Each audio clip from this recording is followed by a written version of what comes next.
Look, if you had one shot or one opportunity to seize everything you ever wanted in one moment, would you capture it or just let it slip? Yo, his palms are sweaty, knees weak, arms are heavy, there's vomit on his sweater already, mom's spaghetti, he's nervous, but on the surface he looks calm and ready to drop bombs. Oh, look at Starfleet Boy! I need to leave now after what just happened. I gotta go. I can't be in this place. So happy I didn't sit in The there. fucking white rapper bullshit. Well, we got a laugh out of Blue. Hello, guys. How are you? Good. Father, welcome back. I felt genuinely embarrassed for you just then. It was awesome. Well, I thought it was fun. It wasn't fun. I'm joking. I'm just busting your chops, as the kids say back in 1970. As the kids say. I'm still getting so many notifications from this tweet that I did. Ugh. I get so many notifications from fucking Indeed because I started applying for jobs and now I get like recruiters spamming my inbox. Like, And that's an hey, you unsolicited. want to work like this really shitty job for like $2 an hour? Like, please email me back. Do you want to be a fluffer on a gay porn set? I don't know what a fluffer is, but Do you guys know what a It's somebody who blows somebody before what is it, a scene or something? I guess to get hard. Yeah, you get the It's guy like ready. like the stupid actor who gets paid to get hard can't get hard on his own. Like you need Antonia somebody thinks that's funny. Antonia, do you know what a fluffer is? Oh, she It's not does. just gay sets, right? How do Don't you they- know? Is it only No, yeah, gay it's sets? any porn set. Any point. Yeah.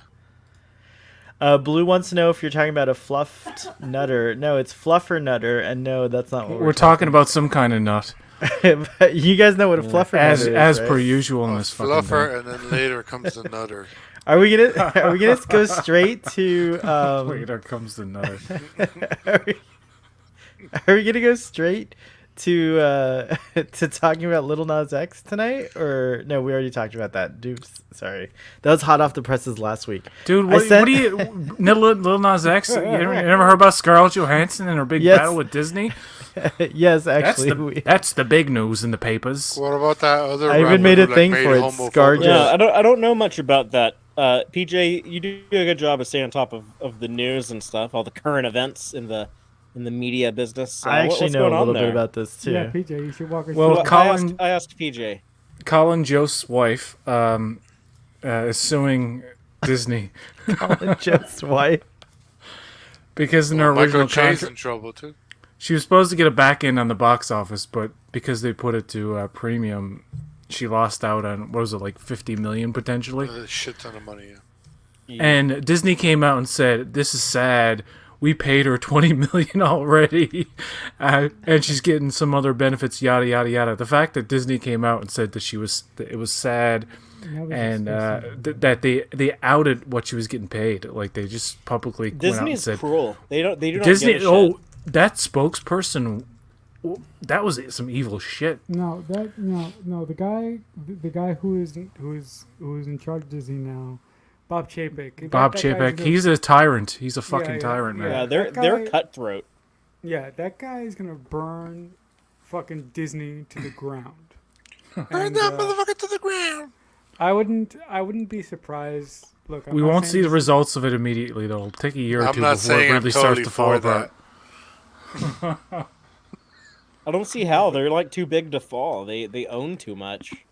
Now Yeah, Emma but- Stone is considering a lawsuit Too for big to fall. Cruella. Emily Blunt and The Rock may follow suit because they didn't Jungle agree. Cruise? They didn't agree to have their, I mean, basically you take a lesser salary for part of the what is it, back Percentage end, of the back end, yeah.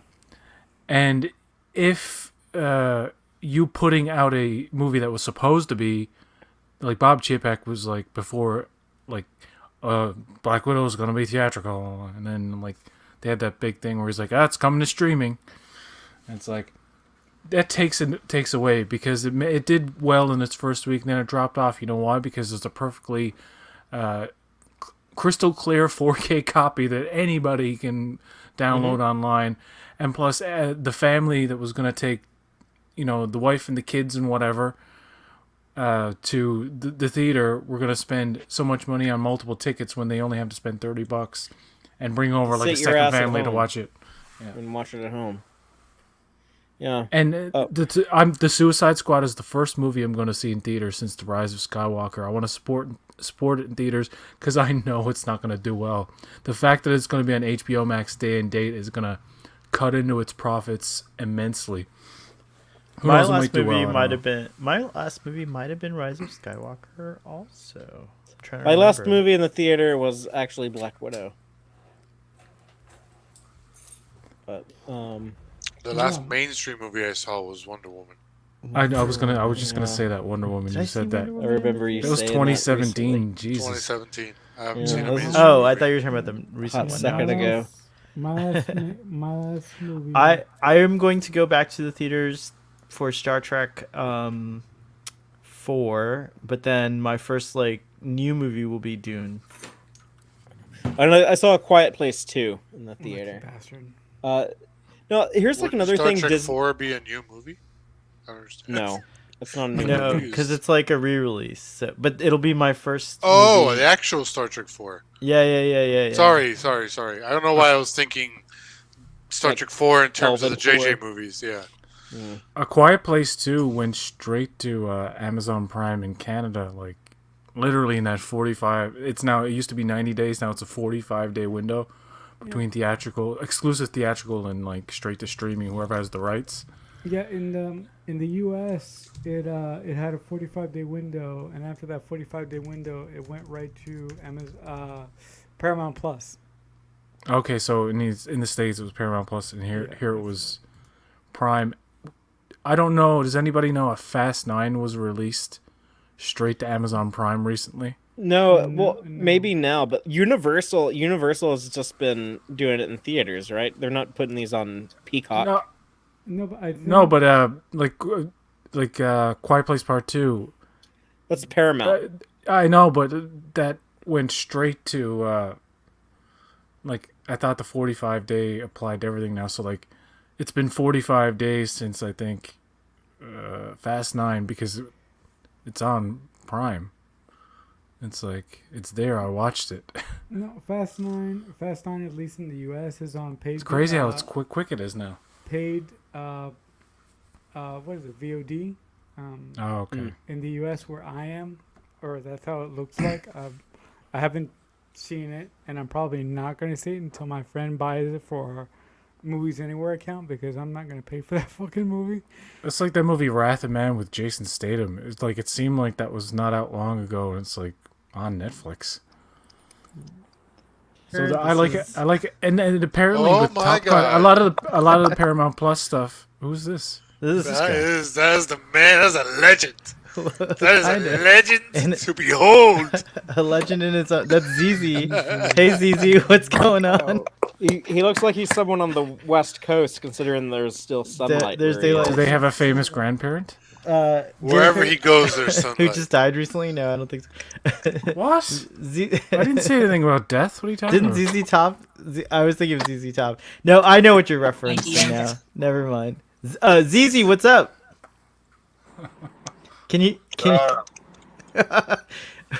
We're talking about ScarJo suing Disney, and you're actually the perfect person to be here for that, for the legal perspective. Like, what's your take on all that? Yeah, fuck 'em. Do you remember? Let me introduce you to everyone. Do you remember Ruben? He saved Starfleet Boy up there. Can you see? Yes. Hello. That's Ruben. What up, man? What's up? And then we have PJ, who you can't see his face, but he's a good-looking guy. Oh, neat! You just did a little flippy thing. We got Marcelo up there, and we got Fathery. We're all Star Trek people. This is a Star Trek live stream that you're on. Nice. I've never watched Star Trek in my entire life. That's the one with Luke Skywalker, right? Biggest lie ever. Yeah, If you're a Star Trek Uh, fan, you should watch so. For All Mankind. Yes, I want I heard to. it's good. I want to. I just don't want to get Apple You TV. still haven't watched it?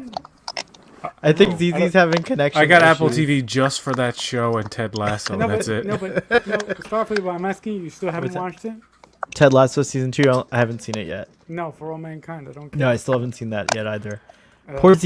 I don't think Yeah, I he's. need to watch it too. I don't I'm think gonna he- bother you all until you watch it. Just I'm gonna like watch I you am did- gonna watch Just it, like you though. did with me, No, The I know. Expanse. No, You're like, watch The I would Expanse, do watch that. The Expanse, watch The Expanse. I'm like, okay, fuck it. Oh, this is a great show. You're gonna be like, okay, I'll watch For All Mankind. You're gonna be like, oh my god, it's so fucking good. I'm gonna Still watch haven't it. I'm finished gonna watch The it. Expanse. No, you know what?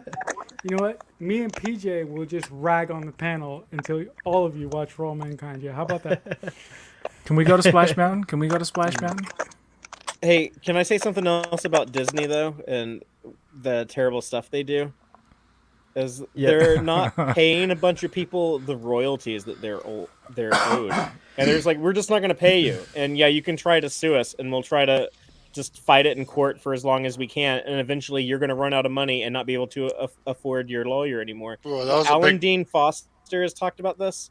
Y'all know Alan Dean Foster, right? A huge writer. Wrote, Star I've Trek known The him for Motion years. Picture. Co-wrote that, but yeah, he's Oh, a lot did of he? Star Wars stuff. He's written a lot of Star Wars books. He wrote like the first Star Wars spin-off novel, Splinter of the Mind's Eye, back in like 1979 or whenever. And, Did you say Dean Foster? What's his name A- again? Alan Dean Foster. Alan Dean Foster. Okay. Yeah, but yeah, he is owed a bunch of royalties from Star Wars books, and like he wrote like some Alien and Predator novels, and Disney owns all of that now after they acquired 20th Century Fox, and they're just like not paying these writers their royalties. It's like, Oh my no, like God. I was contractually promised to be paid like this much, and they're like, yeah, like we acquired that company, but we didn't acquire the obligation to pay royalties to you. Sorry, that's just what we're gonna say.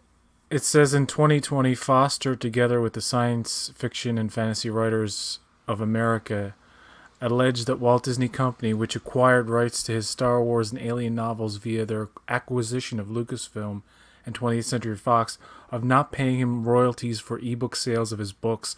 Now that's fucked up. I thought it was something a little more vague than that, but they're literally not paying him for his own book. This has been resolved as of May 2021.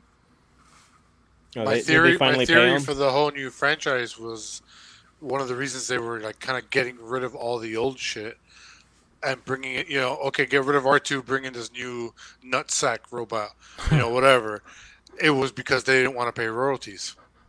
Because you use R2, you got to pay royalties. You use BB, you don't. Did you just call BB-8 a nutsack robot? Yeah. Yeah, he did. It's like the whole Wow. the Ben Solo thing. Apparently the novels did it better, like the son of Leia and Han. I don't know if he was called Ben Solo in the books.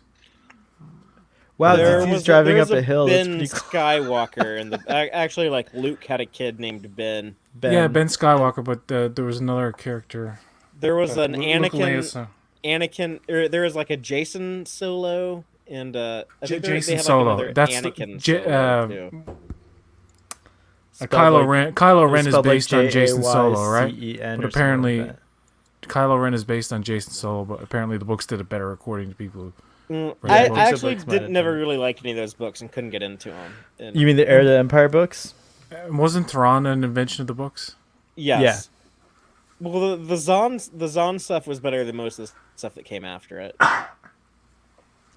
ZZ and I came up with a really cool prequels. Oh, he's To gone. what? Hopefully, we came up with a prequels, like a techno song. It's recorded somewhere, Oh. but I thought you were gonna say like you came up with like Star Wars prequels, like Is he like a ideas for lawyer or movies that were something? better than the. Is it Actual- Misa so horny me love you long time?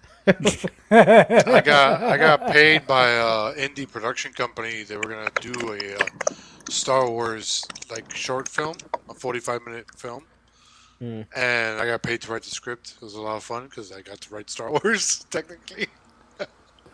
But then the production fell apart, so they never got to filming. That was a lot of fun. Do you keep most of the scripts that you write, even if they don't go into production? Yeah, I keep them all. Oh, yeah, imagine you have a file. Yeah. okay. and hard Yeah, I've drives actually and hacked backups. Ruben's computer. I've hacked into the cloud. I've read some of his material. I'm actually borrowing a lot of it for some of the scripts I'm going to be shopping around. I'm taking some of his good ideas. Nice. I told my cousin I was gonna, like right before when I'm on my deathbed, I'm gonna mail him my laptop with my password, and then he can give the computer to his son. He's like, maybe somebody can make money off this shit. Oh, No, ZZ, I I have- think ZZ's back. Hold on. Hey, are you there? CZ's back. Yo. I don't know if this is. You have to come back again when you're like when you have your headphones on. Do you even have AirPods or anything like that? You don't need to do that. You don't. Star He Wars. has the Vulcan hand jive. Have a- That's all you need. He's going to dinner. That's all you need. I don't. I hope he doesn't get offended when I say that he looks like Jordan Schlansky from Conan. If you know what I'm Oh talking yes, of course. The guy who's the angry, disgruntled employee sketches, all those about? He things. looks like a happy version of him. That's funny. I think he'd be. I think he'd be happy with that. I'll send ZZ the link to the YouTube just so he can listen in. That was fun. Anyways, there's the ScarJo stuff. There's all this crazy stuff about Disney that we've been talking about that I hardly heard any of what you guys were saying. Has anybody seen Fast 9? I was just wondering. I haven't She's seen it. suing Disney for a breach of contract. End of story. No, I know. I heard that. It's a lot of money Yeah. involved. Disney tries to stiff people all the time. All the time, including customers in the theme parks. Who saw Fast 9 other than PJ? I did not. I'm so sorry. Okay, PJ. because I was gonna probably get into some spoiler stuff about. I watched it with a friend, and all we did was talk about everything that was happening. It's like one of these movies. If you watch it with another person, you're like, what the fuck was that? Oh, come on. Oh, really? Like that's literally the whole movie. It gets Aren't to a they all point where like that, though? no. Well, see, here's the thing. One is probably the most grounded and realistic, and 1 and 2 say. 3, you could argue, yeah, 2. It gets a little bit silly, but once they get into 4, which is like heavily CG, it's still a very serious movie, right? Still about street racing. Once they get to 5, it's about heist. They change the formula to heist film. There is street racing, but it's mainly heist stuff. Heists, and that's the peak of the franchise. And 6 and 7 get slightly more ridiculous as it goes along, and it transfers from like heist to street racing / heist / international espionage. That's when it really starts going downhill, because when you get into 8, you get to a point where you have The Rock literally using his hand to push away like a missile that's on Science, the. bro. That's It's science. It's like full on science. And if you watched 8, which is was the silliest one, it was the like it was the Die Another Day of the remember Die Another Day, the worst Bond movie with all the CG ice shit. But it was still pretty good because Jason Statham was in I it, remember. and The Rock was in it, and it was still pretty good. Oh. Now you have Fast 9, right? Which not only is the stupidest and silliest one, where they're so self-aware and so fucking cartoony, it's not fun anymore. You know what I mean? Like they push it to such a degree where you're like, I see that you were getting stupider and sillier as you were going along, but it's so bad now. Plus, you don't have Jason Statham or The Rock. You have 2 like really charismatic fucking characters missing from the movie. Why aren't And they in it? you got a lot of slow scenes in this movie, man, of flashbacks with Dom and his brother, who's played by fucking John Cena, who's got the personality of a fucking bag of rocks. I like John Cena in those Lucas movies. You know, but he sucks in this movie. Everybody sucks in this movie. And it's slow, dude. And it gets to a point where it's so CG and so cartoony and so Looney Tunes, like Wile E. Coyote shit, that even the characters in the movie are pausing in the movie and having conversations about how absurd the movie that they're in is. Tyrese literally takes off his jacket. He's like, "Look, man, I have bullet holes in my jacket, and all the shit we've been through, I don't have a scar on me." And he even says it later on, like, a tank literally falls in his fucking head, and they're like, "Oh my god, he's dead." Then he walks out. He's like, "I'm fine." And it's like, what? And it really is one of the worst fucking movies I've ever seen. It's not only the worst Fast and Furious movie, it's like, it's almost like they made it intentionally bad. Like, let's see how shitty, let's see how unentertaining we can be. Like, there's no fun in it at all. Wow. It's just the only fun you can have is if you're watching with a person just to make fun of how stupid it is. And you could do that with the other ones, but not to this extent. And it's not worth anybody's time. I'll not watch the next one. If they're gonna be that fucking like in my face about how stupid I must be to watch this, because that's what it felt like, right?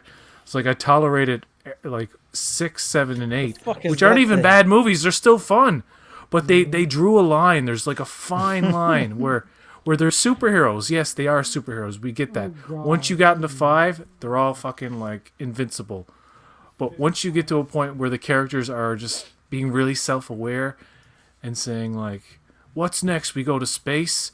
And Dom's like, "That's exactly what we're gonna do." And then the next thing you know, 2 guys are in a fucking car going into space, and that an what this astronaut, is? a Russian astronaut is looking out the window saying, "Motherfucker, I've had to train for 15 years to get up here and float around. These motherfuckers just drive up in a car." Like, it's just so stupid. They drive a car into space. Is that what? Well, it's well, you can see there it's strapped to a plane, and then they have some booster rockets on it. I mean, the dumbest thing is that you don't even need that, because since the Earth is flat, you can just drive off the edge. Right into space. I was fucking rocket boosters. exactly. I was flabbergasted at how stupid this movie was, and not even just flabbergasted. Like how, wow, you don't even care. I must And say, you know I that was flabbergasted, flummoxed, and perplexed at this picture. exactly. I think we Can I have just make one? Can I just make one more point? One more point before I shut up. Yes. You remember in the old movies where they used to do the ass shots? Like, you have the girls at the party scenes, and they used to, like, be right up their cracks. Call me a fucking piece of shit chauvinist, but I didn't mind that stuff. And in this movie, they have that typical, like, party scene where they're, but they're really, like, far away. It's, like, medium to wide shots of the asses. And like they're very much covered up, and there's very little shaking. I'm like, man, they're trying to be sensitive about like like a chauvinistic attitude or something. Like, it's weird. It's weird. All right. It's like I want the camera up, like a little below. You can kind of see the thing. Real quick, we have a new guest here, Kuro Hije. I think I'm pronouncing it right. Who I think is someone from Japan. Hello. Oh. Did you just randomly give a random person a link? No. It's a friend of. It's a friend. It's like you don't know who this person is. Like, this is someone from Japan, I think. Hey, are you there? Yeah, can you hear Yes. Oh my gosh, yes. Do you see Ruben? Can you see hello. me? I can see you guys, yeah. How's it going? I'm doing okay. How's everything in Japan? Are you still in Tokyo? Oh yeah, I'm still in Tokyo. I literally yesterday just got approved for my permanent residency here. So, Yay! Congratulations, you're like permanent. yes. Now I can come visit you, and I can get arrested, and you can bail me out. I don't know how easy that is. Japan is like, you're guilty until guilty. There's like Guilty until proven you're guilty. arrested, like you're guilty, and the book is thrown at you really hard. This is Do a the cops soggy have reunion, guns? by the And way. it's an actual book that they throw at you, right? Do the cops have guns in Japan? They have pistols. They have guns, but they're like pistols. What is like a pistol? Like Yeah, a like slow a pistol gun? usually is like 6 shots. It's not like Oh, okay. It's Yeah, not a high caliber. they don't gun. have like one of these like crazy guns with Yeah, unlimited cops ammo. here have Okay. fucking machine guns basically in their hands. And they're Hand attached. They're attached to them with these like those spiral cord wire things. Or like the stun gun? No. It's like so like if they can't So just somebody can't run away with it. they can't run away with it. They drop it. You know, like it's still attached. Oh, I got you. Oh yeah, Like like the bank has It's the chain on rarely it. ever dropped. they have Right. they have that in Italy too, and I always wondered if it was like, could they stop the gun from firing from like the headquarters if they wanted to? Like, is it like remote Oh no! connected? Remember No, this Japan is still very low tech when it comes. what are you to talking about? I saw Akira. Yeah. What? Actually, That's I'm Neo actually- Tokyo. That's in the future. Yeah, It's after That's true. World War III. Okay, so I'm wearing my protest shirt that I designed, which is Oh, Akira. nice. Here, let me put you up full screen It's here. Akira inspired. Oh, very cool. It does look. Yes. Is that to protest the Olympics? Yes. So in Oh, Akira, tell us about that. in Akira, it was a future, and they were supposed to host the Olympics. Like there's a shot saying like Tokyo Olympics 2020. So 30 years ago, it was already predicted that Tokyo was going to have the Olympics, and there's graffiti on near the sign that says basically to stop it, to cancel. So this red graffiti is from the anime, and it was known for having this kind of giant explosion, and so I redid it as a giant corona virus for the explosion. And then the font is kind of like the Akira font. That's super artist. That's super artist. That's super rad, and it's super artist as well. Super artist. That's so artist. Super artist. It was Super my artist. fashion protest. That's cool. Can we buy those still? Like, are they available? I Yeah, think I would have get one. That's cool. You can find it on Redbubble. Oh, sweet. By the way, can we say who you are? Yeah. Or do you want to be known as Kuro? This is our friend Greg. He's a super amazing, talented artist who does a lot of work in comics and stuff like that. He lives in Japan. He teaches English. He does a lot of things. What are you doing these days? I'm not an English teacher. Oh, okay. You're not, he taught I've not English. been an English teacher for many years. He's also a stud, looking good, if I may say.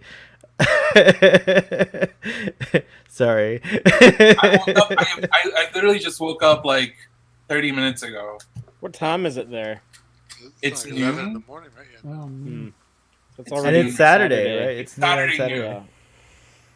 And it's already Saturday for PJ too, right? The Yeah. future. This Y'all is are in the future. furthest person we've ever, like, the furthest away from my location person we've had on the show. So you're the. Well, you're- what about the guy who plays Mandalorian? What planet was he on? When he Oh was yeah, you might have been on on another planet. Was Greg, he we on do Tatooine? this Friday night show. If you want to come on in the mornings, if you ever drink in the daytime, if you still drink, you can totally come on. Noon. It's noon there.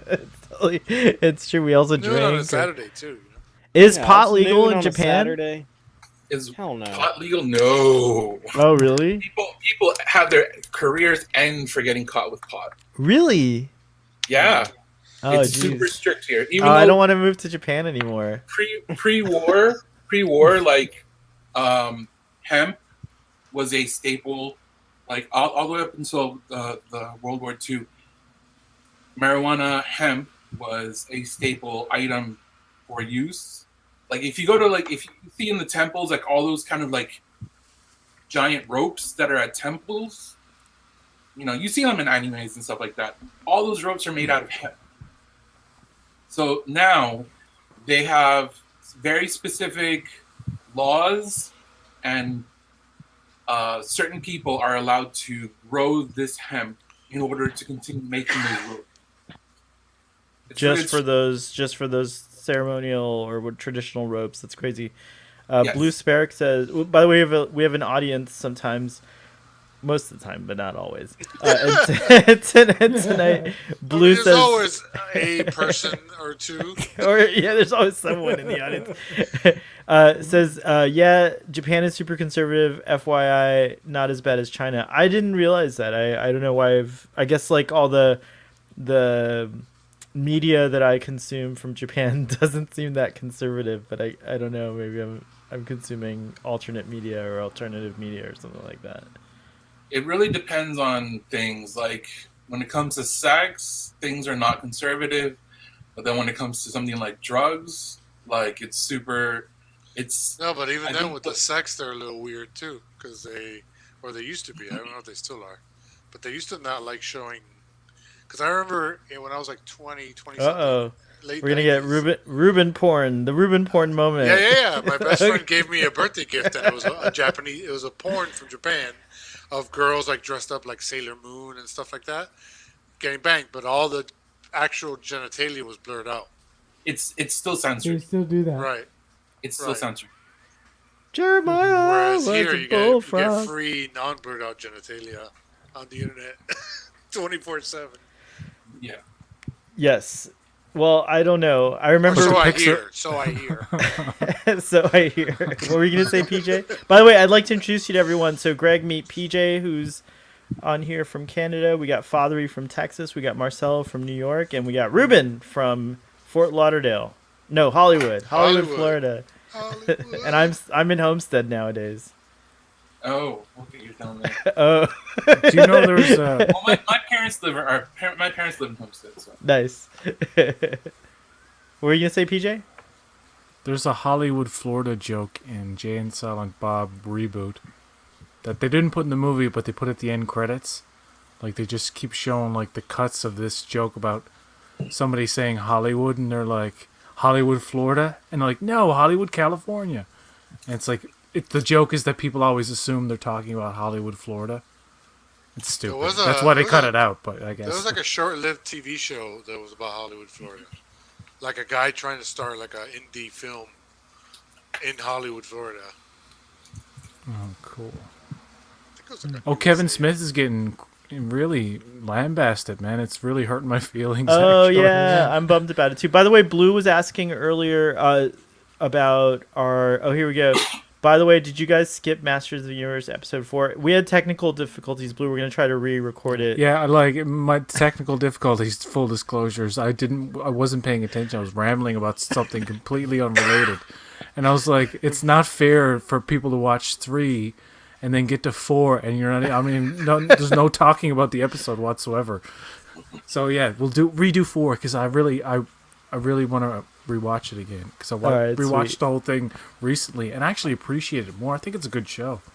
We did we did watch-alongs for episode 1 through 4 of Masters of the Universe. Did you see that show, Greg?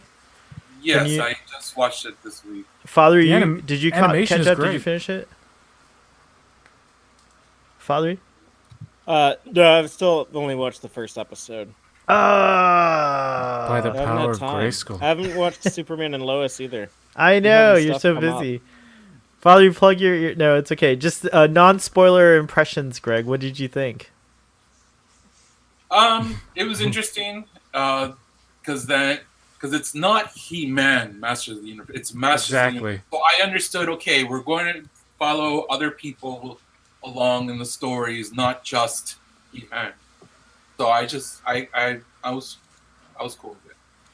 And for the people worried that He-Man was sidelined, Kevin Smith said he wasn't going to be, and in this first 5 episodes, he technically kind of is, but he can't exactly say whether or not he's coming back because the spoilers for the show. Okay, we can't talk about spoilers, can we? No Shit. spoilers. No spoilers. I want Father to see it. let's Been just- like all let- week in internet. let's time, just that's say like it's 10 a years. let's just say it's a magical world, and anybody who dies may not really be dead. That's all I'll say. That's all Because we'll it's- say. That's a good thing to say. It's not even something you should take that seriously. Where it's like, oh, Right. somebody's gone. Oh, they must be fucking gone for good. Then it's There, weird. there's a understandably, I think a lot of people get really mad at J.J. Abrams and crew for this too. Is like, I know Sean in particular hates it when the producers or people involved lie about like what's happening in a show to prevent you from like figuring out what's going to happen Oh, no, until I'm the glad show they do. airs. Yeah, I Yeah, like I that I like too. to be I personally like surprised. that too. Just Yeah, so- go ahead, Marcel. Oh, by the way, Marcel, your volume's low. I got a text Again? message and Father was saying too. Maybe you just bring the mic a little closer. I don't know, or I try just the. want to see my Sound- spin-off sound series. better? Yeah, when you do it like that, it sounds good. What were you saying, Ruben? I want to see my spin-off series of the He-Man Just show. just a really quick thing. JJ never lies. He's perfect all the time. Wow, That's what you interrupted to say. Great. He does he lie. flat out Well, he lied on Star he Trek flat Into out Dark. He lied was about like, yeah. Khan is not in my movie. I Yeah. know. I'm kidding, Fathery. I know. Does anybody know. remember? Does anybody remember the reaction in the theater when Benedict Cumberbatch is like, "I'm Khan," and it's like this big dramatic thing in this speech. Nobody had a reaction. They're all like, "Oh, mm-hmm." It's like not even it wasn't even a thing because everybody knew going into it. My right? reaction It was no surprise. Because I thought for sure, like I could think of like so many reasons why he wasn't going to be Khan. Like I was like, that would just not make any sense at all if he was Khan. Like I was thinking Khan would be in the movie, but in like some other capacity. Like he would have been one of the dudes Frozen or something like that. Like, I remember even like looking at IMDb before the movie, before I went to see the movie. It was like the day it premiered. I went to go see it at the premiere, and they were listing like Benedict Cumberbatch as Khan. And I was like, yeah, IMDb, you called this one wrong. What a bunch of fools. And then like I'm watching the movie and he's like, my name is Khan. I was like, oh. And you can see me describe that reaction in detail on text track number. When did we do that? I think that was 8. Well, don't get me lying. Hold up. Text track. Oh wow, this is like unprecedented. Usually you pull those out right off the top of your head. You just got to look it up. The other thing, someone in the text message audience was asking me to talk about, and I want to talk about it too. Mission Star Trek Chicago. Greg, you think you can make it next year, April? Come on. I don't know about Ooh, 82. that. I can't even leave Japan still. Oh, you guys are on Text lockdown? track 82. All right, we'll tune into 82. I'm disappointed in Mission Well, Chicago. now that he's a resident, he's got to go into samurai training for the next 2 years. That'd be awesome. You're disappointed in Mission Chicago? Yeah, like I think it's ridiculous that they're selling tickets and they've only listed 3 guests. Like But you know, like everyone's gonna be there. I don't know that. Really? Wait. They've only listed 3 guests, and it's Yeah. in April? Yeah, it's pretty absurd. It's Okay. Michelle Hurd. Who else? Will Wheaton Will and Wheaton Gates McFadden. I and Gates believe. McFadden. Those are the 3 confirmed guests That's for it. April. Yeah, You guys don't think like William Shatner's wouldn't- gonna be there? He's got I kind of a wouldn't buy beef with tickets Star for Trek, that. right? Why am Like I drawing a he's blank got on some. who Michelle Hurd is? She's She- Rafi, your she's favorite Rafi. character She's in from Picard. Star Trek Picard. Oh, Oh, look at oh, you by- sitting in your Oh, by the way, chateau. Starfleet Boy, What are Yeah. you talking Enjoy about? this. William Shatner has a You're beef. you're gonna enjoy this. I rewatched Star Trek Picard, and I like it more the second time around. Oh, I awesome. watched it, so I'm being brainwashed into liking that show more. I William. I liked it William the second Shatner. time around because I could anticipate all the disappointment. William Shatner seems to have something like a little slight beef with the official Star Trek channels like CBS and stuff.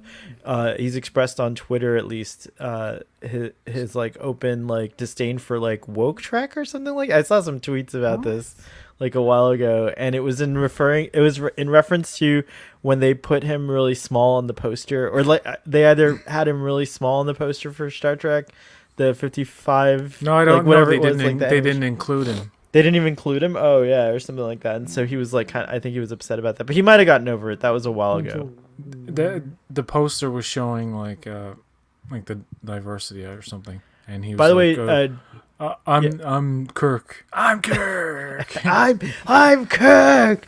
I'm Kirk. That's sorry. Jeremiah's here. Hello. We didn't sing your song, Jeremiah, so we'll sing it right now. Jeremiah was a squirtle, was a good friend of mine. I like how Marcelo kind of hums it. And then Pastel Pirate's here. Thanks for joining, Pastel Pirate. Nice to see you. Comic Palooza did kind of the same, where they what's Comic Palooza? it's in Houston, Texas. This is cool. another convention. So much up in the air because of the plague. Do you think that like STLV is gonna get postponed, Father, or no? No, It's on, I right? don't- It's like next less week. than 2 weeks. I don't think they can pull out, but it is gonna be a masked convention. They're gonna have a mask mandate. The thing is, like, Las Vegas is kind of a hot spot right now, so like a lot of the a lot of the places had shut down, like a lot of like the bars and stuff had shut down. But at the Rio where they have it, they're gonna keep a lot of that stuff open like during the convention, so that they'll um, have those normal places where we'd hang out, like after convention hours.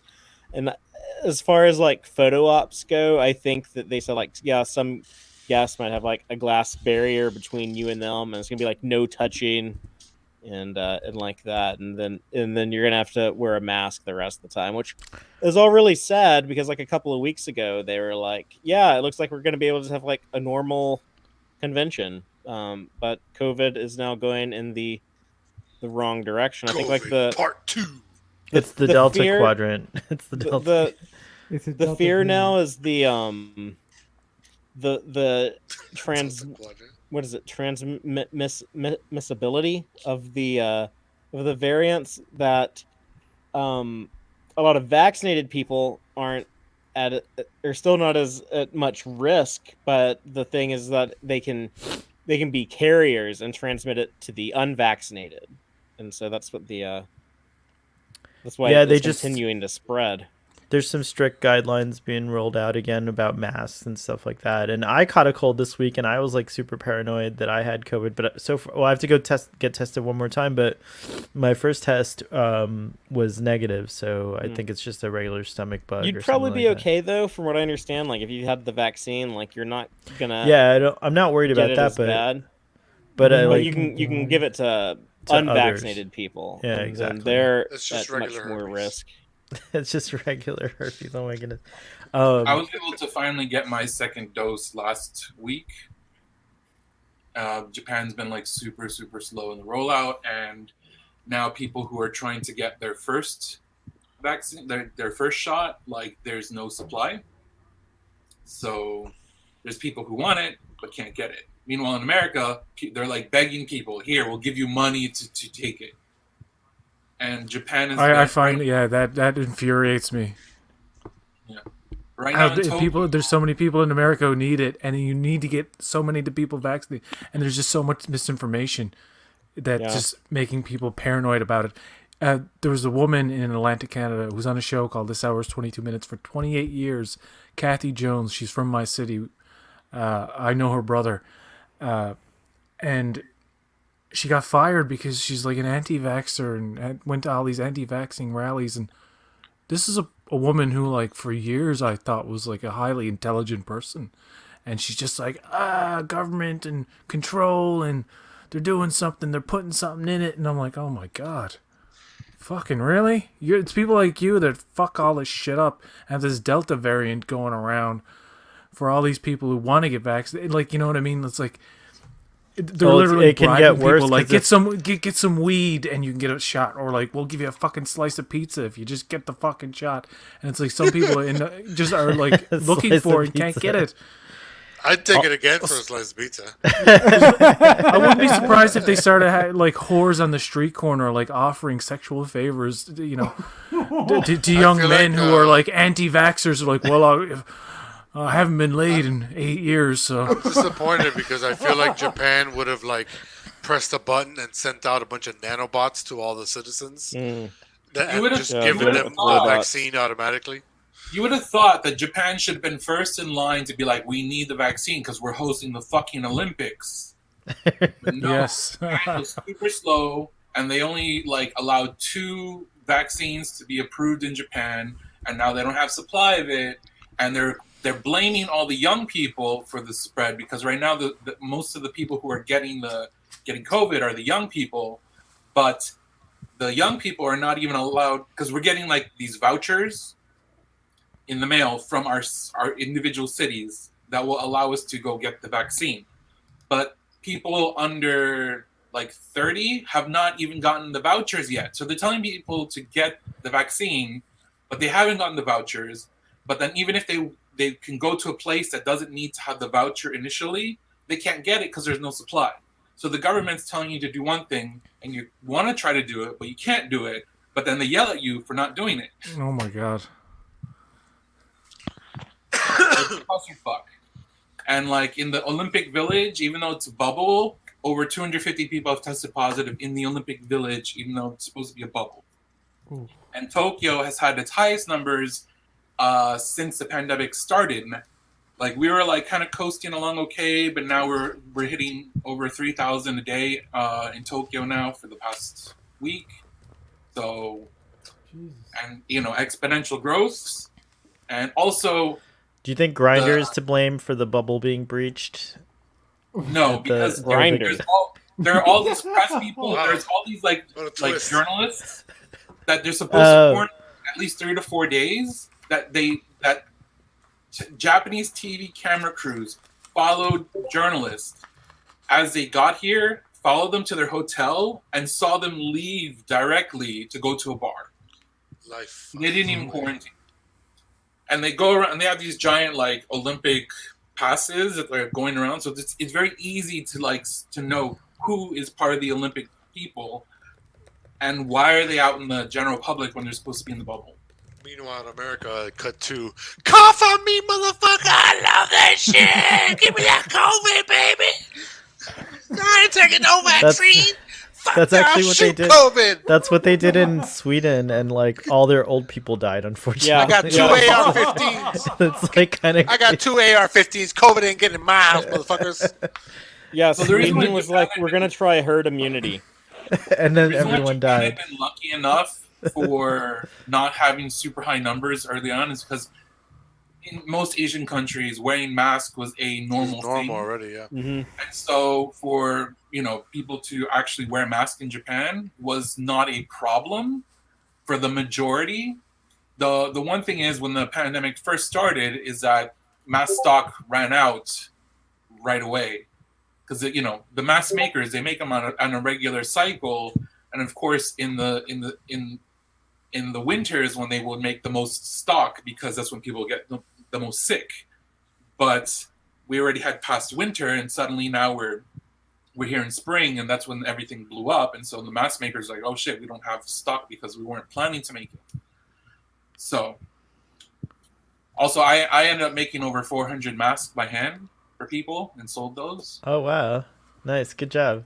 That's what we what should have did- done here. Like should have that's done what Fauci should have said at the beginning was like, you need to wear a mask, and if you can't get a mask, make one. They're easy to make. Do you remember? I don't know if it was happening in the States, but here, when it's really started to break out in this like little province that I'm in, where there were like 300 active cases all of a sudden, not only was nobody concerned, but if you were seen wearing a mask, people would be afraid of you because they think the only reason you would wear a mask is because you had COVID. And you had actual health officials and even the World Health Organization for a good bit at the beginning were like, don't do the mask thing because there's going to be a shortage. You know what I mean? Like the point was they need those masks for essential workers and blah, blah, blah. And then not even a couple of months later, we're like, wear a mask. And then a few months later, September of 2020 here, they had an indoor mask mandate, which hasn't been lifted yet. 50% of the population here has been vaccinated in my province. But we have actually the capacity to do everyone. I'm getting my second dose soon. I just had to book my father's first dose. He's in poor health and he's in his late 50s. I'm like, why haven't you could have gotten that like months ago? Just people just don't care to get it, and they're like, oh, I probably should get it. I'm like, yeah, everybody should. What's wrong? And so people are like, I'm not getting that vax. I saw something on Facebook. I'm not getting it now. I'm like, you are crazy. Like it's readily available to anyone who wants it. They're even setting up a walk-in clinic for like the teenagers to go in, so they don't have to go through the hassle of booking an appointment. They can just literally just walk in, wait a few minutes, and fucking get their shot. Some of them just like, I don't know if I will. The problem is that once Jesus you get the Christ. vaccine, Bill Gates can see your dreams. Exactly. Jeremiah says originally the postal service was going to ship masks for free to everyone, but it got axed. Pastel Parrot says Ruben's being allowed Cuban. And Blue wants to know what we think of Simone Biles. You're not right now. It's when you were doing when you were doing like the yelling earlier, but Simone, can somebody explain this to me? I've heard about this, but I don't know what it is. Yeah. So I saw it live. Well, not live, but I saw it. And Simone Father, go ahead Biles, and one of the most explain. incredible No, I gymnasts was- of all time, didn't want to compete because mental health reasons, and people are bitching, and they should pay those motherfuckers 10 times more than they get paid because it's a crime to how little they get paid to be freaking the representatives of a country. Yeah, it's true. That's my piece. There's be the something best called in the world at what they do. there's something called the trippies or something like that. So when a gymnast is not aware of where they are in the air, it's potentially very dangerous. Because like imagine she landed a little early. She was supposed to do 3 twists or whatever. But imagine if she hit if she can't figure out like where she is, if she's losing track of, like if she's not concentrating, she could like potentially have injured herself. So she decided to do exactly what Ruben's saying. I'm probably not getting paid enough for this. So she decided to like opt out so that she could just like chill out and like get her bearings back. And so Wait, so she was in the middle of doing a thing at the Olympics. she was a and part of then a she team stopped. event. Yeah, and so a lot of people are arguing that had she continued even playing poorly, the U.S. may have medaled, but instead they didn't. But she's arguing, and a lot of people are arguing that like if she had continued playing poorly, it's potentially hazardous because she could like bang her head against something or risk Hurt injury herself, or hurt herself. So she actually made the right call, but a lot of pundits are screaming about it. Go ahead. So it's the perfect opportunity to crap all over some innocent person. Yeah, Greg. Pretty much. Well, one thing that I heard is that she takes ADHD medicine, and that specific type of medicine she takes is illegal in Japan. So she could not bring it to Japan. Her ADHD. Is that Adderall by any chance? No. Yeah. Oh, it is Adderall. Okay. I think it's Adderall that she's taking. Fun. And so that's probably why she can't. Sorry, who said that? If she doesn't have her meds, she can't have her regular focus. Right. Oh, okay. That makes sense. That's interesting. Yeah, you can. NyQuil is illegal in Japan. It should be. NyQuil messed me up as a kid so No, much. It was there's this, that active ingredient. The reason why they limited it because they can boil down whatever and then right. extract. It's crack. Yeah, the scissor. But You make that drink specific out of it. active ingredient, it's illegal technically in Japan. But I have smuggled it into Japan several times. And I had fucking NyQuil parties. We're getting messed up on NyQuil. That's crazy. Yeah, you could get used to once you get used to a chemistry in your body and you don't have access to it.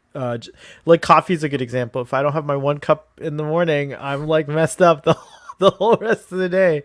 And so I could totally understand like if you compound that to something that helps you focus, you're just not gonna be focused at all. Pastel Pirate says, I did not say Cuban. No, I know. I'm sorry. That was me. I was teasing Ruben. Oh, yeah, I said it away, guys. Okay. Look at Dale, the Dale. Mr. 305. Holy crap, yeah. As somebody with ADHD, that would really throw me off. That's cool to, So, yeah. So I agree with Simone Biles.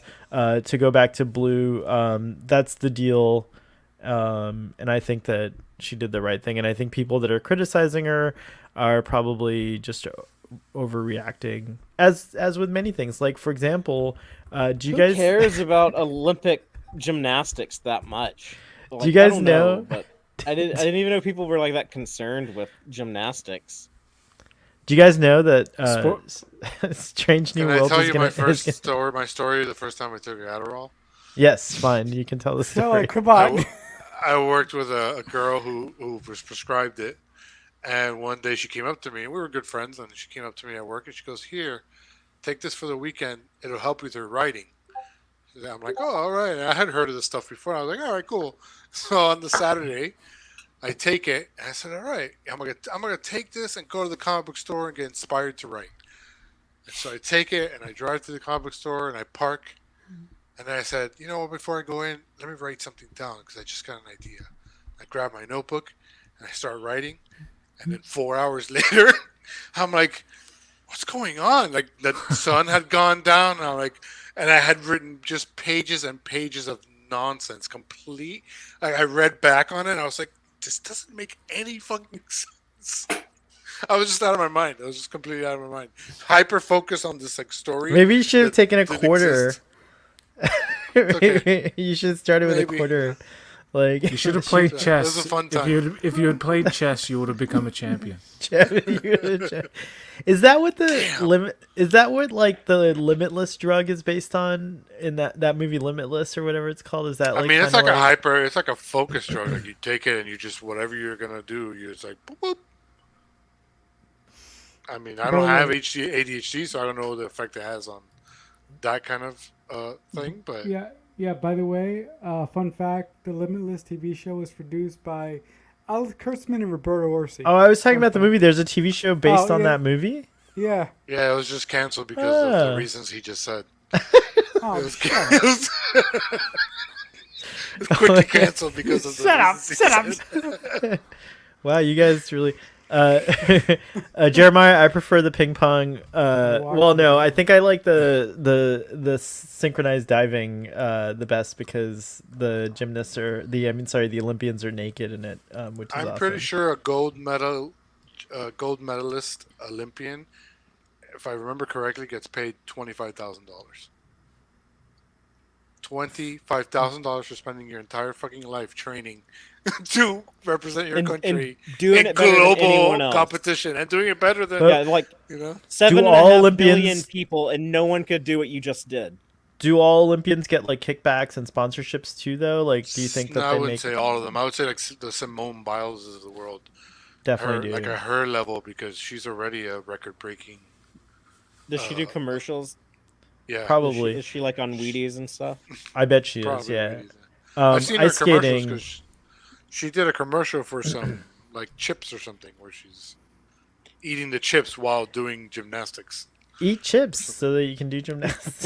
Eat chips and watch me do gymnastics because you won't be That's able to. great. Yeah, you Because take you a ate bite of a chips. burrito and then do like a triple backflip or something. Pastel Pirate Winter Olympics are my favorite Olympics too. And I remember when I was a teenager, they were in Nagano, Japan, which is cool. So how long has it been? I have to look it up, but it's been a while since Tokyo has hosted the Olympics. If I'm not mistaken, We'll have Winter Olympics coming up soon, right? Like in 3 years instead of 4 now. no, No, it's Winter every 2 Olympics- years. Yeah, that's right. It's every so 4 next years. year. It'll be next year. Yeah, it's true. I think So, in like a few Beijing months. Olympics is at the end of this year. Like, aren't the Winter At the end Olympics of- at the beginning of the year? They're in like January and February. Yeah, but they'll be at the end of next year or at the beginning of 2024. 2022. 22, that's what I meant. So next. So, it is yeah, so coming a up few this year. months. Oh, weird. I didn't realize it was thrown off. Where are they that- doing? Where are they doing them? Yeah, where are Beijing. Hey they? Google, where are the Beijing. 2022 Winter Olympics? Everyone's Hey Google just went off. Where? What? Beijing. Beijing. That's what Greg said. Which That's is all where parts they like FFS. isn't that where they had the Summer Olympics in 2008? I think. Yeah, they Yeah. built that crazy stadium with like some new metal. It was crazy. That stadium that's like almost like a nest, like a giant nest. They invented like some Oh. new metal for it. Oh, what? Like adamantium? I remember or, seeing, like, a or behind the unobtainium? scenes. Some new metal that could Vibranium? bend easier but still be strong. I don't know, you crazy ass motherfuckers. Greg, are you still following Star Trek? Do you watch all the new series? Like, what's the deal with that? Yes, I have watched them all. So you watch Star Trek Discovery, Star Trek Lower Decks, Star Trek Picard. Are you stoked about Star Trek? Or do you like the shows? What do you think of the new era? They look pretty.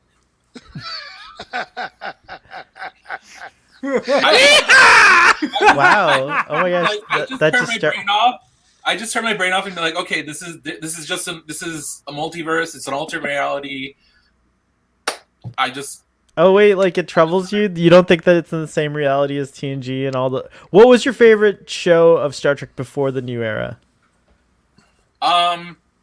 it would go back and forth, like because there's times it's like okay, I love TNG, But then there's times like I'm like, oh, I loved Voyager more. No, but then I go back and I watch Deep Space Nine. Like, oh no, I love Deep Space Nine. So it really it always depended. I don't know. Maybe Deep Space Nine is my favorite. That's a lot of people's favorite. Like after I just everything settled, it's like okay, Deep Space Nine overall. I think. It's objectively the best Star Trek show. Like it's definitely, I would say, and it ages really well too. It's aging very well. I think it's getting more and more attention as streaming. I hope it gets remastered. Okay, so but Star Trek Discovery and Star Trek Picard, it's all the same timeline. It's the same universe. I hope it gets demastered into like a 70s grainy grindhouse look. Demastered. Deep Space Nine. Of the 3 new shows, which is your favorite? Is it Lower Decks?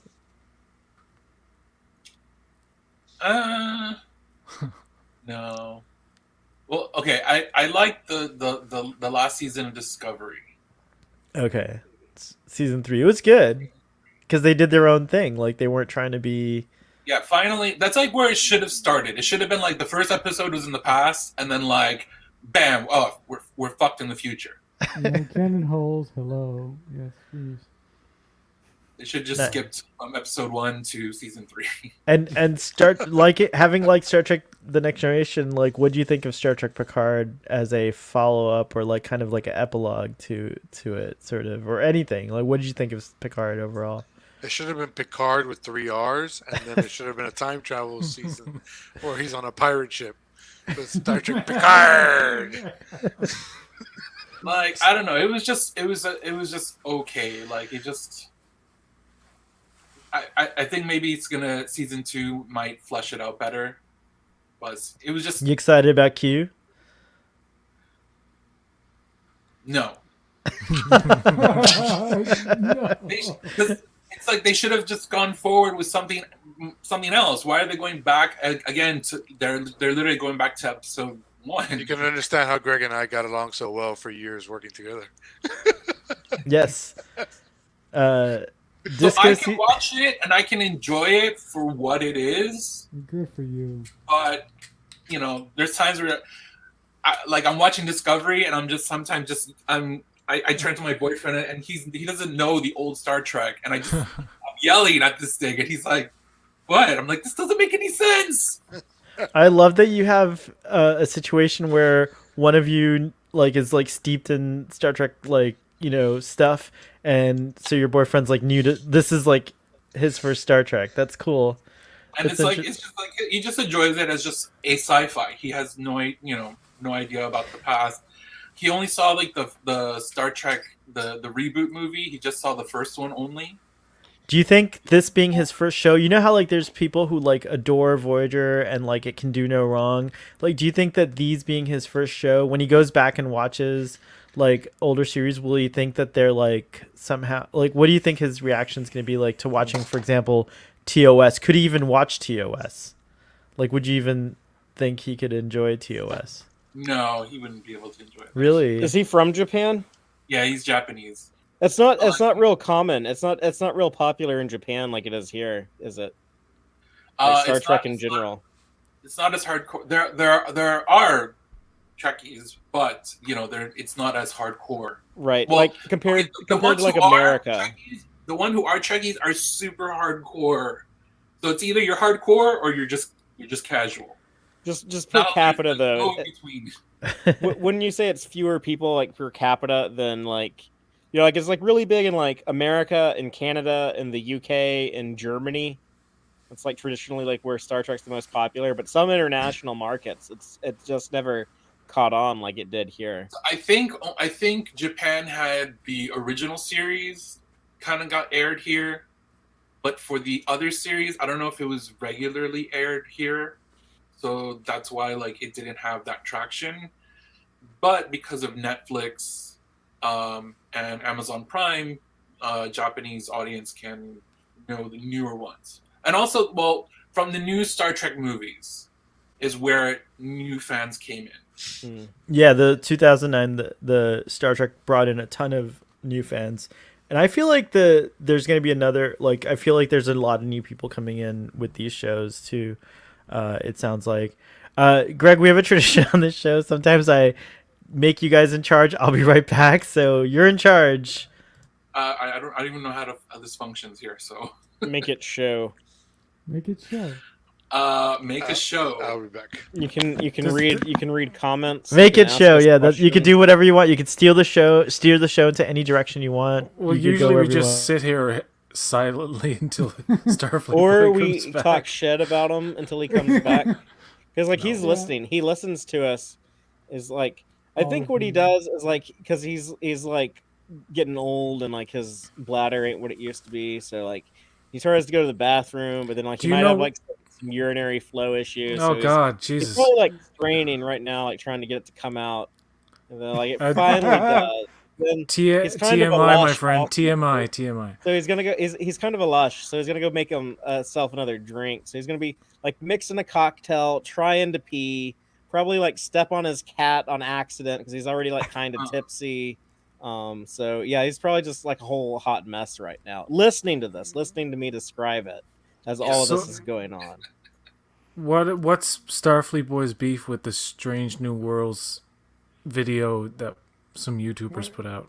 What video? Oh. I saw his Actually- tweet, but I don't know. I don't Yeah, click on no. stuff. No, actually, I was actually gonna kind of bring that up at the start of the show, but I couldn't because Starfleet, because Father, you kicked us off tonight, but I didn't want to like gaslight him because I was like, you know what, forget it. So I told him before the show, the only way that I'm going to talk about it is if he brings it up because if he doesn't, I'm not even going to talk about it. I'm still not really sure what it is. No, I think it was just like a YouTube video about somebody bagging on Kurtzman Star Trek, and like this person thinks that Strange New World could fix the franchise. From what I understood. So, from wait, the tweet. somebody on YouTube suggested that a broken franchise be fixed. Yeah, basically That's strange. That's strange. That's what I gathered from the tweet when I saw it.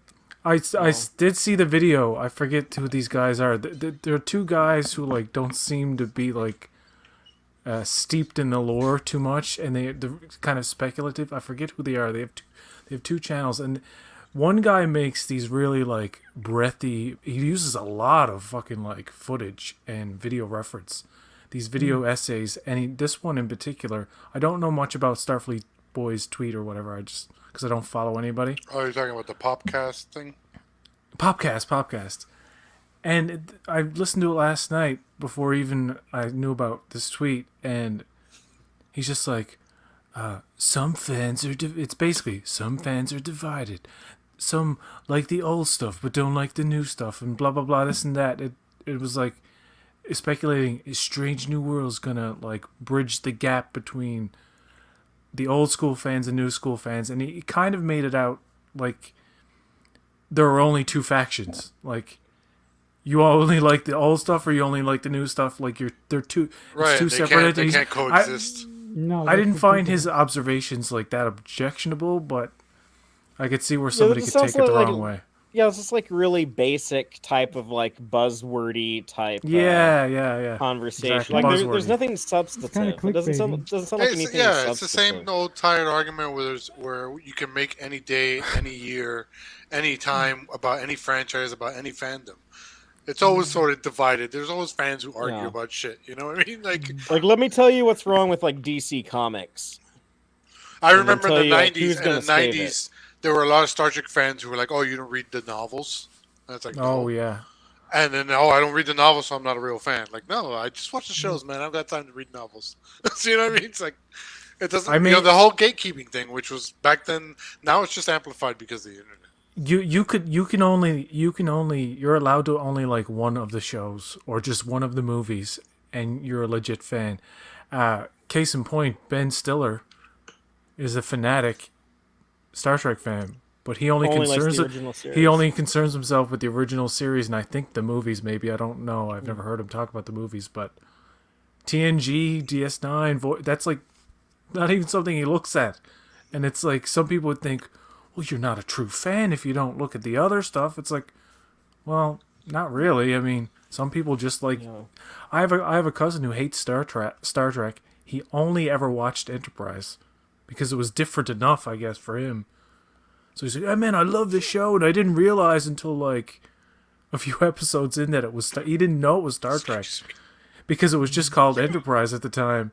And like he didn't know enough about the actual show to know that the ship was Enterprise, and he only knew like the tropes like Vulcans with the ears. And he's like, he's not that bright to be honest, but it took him a while to catch on. And I'm like, man, dude, it's so cool that somebody who hates Star Trek, is loving this Star Trek show. Would never watch anything else. I know somebody who only likes Voyager. Only likes Voyager. I think Deep a lot Space of it Nine has is to crap, do and when, TNG is crap, TOS is crap. Like But when Voyager's you their were jam. exposed to it, and at what time, what point you were exposed to it in your life. Usually, when you're younger, you latch on to a certain one show or another. Yeah. And then if the thing changes from that format, you don't like it. Or when you latched onto it later, like a Discovery or something like that, then you go back and you don't like. Who cares? Like if Star Trek made you smile one time in your life, you're a fan for life, and I don't give a shit if you don't like anything else. TNG was my first experience, like in '89 or '90, can't remember when. But I remember when DS9 came along, I was really excited for it, and I watched it. But I was critical of it because I didn't quite get, it was nuanced. I didn't quite get So, what who Kira was, and like why there were a lot of angry people, and why is there arguing, and why is there people with money and trading gold, and like it was all this. It was an expanded universe that I didn't quite buy into as a kid, and I was like, I even told my friend, I was like, described it as the soap opera, the Trek soap opera, because to me, like DS9 was a show where not a lot of space battles or action would necessarily happen a lot, but when you go back and watch it now as an adult, I mean, it's like the best written, the best acted, the best characters, the most well-rounded characters, the best character and story arcs in all of Trek. And it's like, wow, this show's fucking genius. It's like if you were a kid and you watched The Wire. And you're like, I kind of like it, but I don't really get certain things. It's kind of slow and boring and a lot of character-focused stuff. But, The Wire, if anybody's watched it, it's fucking brilliant. Same thing with For All Mankind, Ronald D. Moore.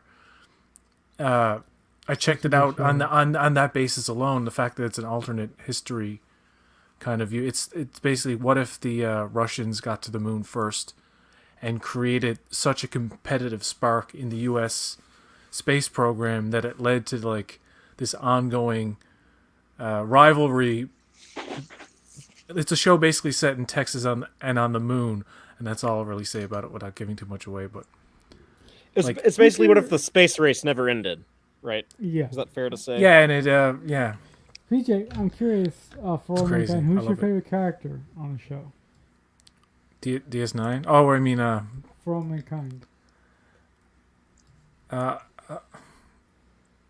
don't know. I think Joel Kinnaman's character is probably Ed? Is it Ed? yeah. He's the most interesting, Ed, but I mean, Gordo, Tracy. Real quick. I think I don't want to. I think Gordo's probably the one. I don't know if I relate to him, but I just feel for him more than the other characters. Okay, Like you just finished season 1, right? he no, I've watched both of them, but I like how I don't know what the actor did to himself, or like if he actually gained that. He goes through some kind of transformation because the show takes place in it over a number of years, Yeah.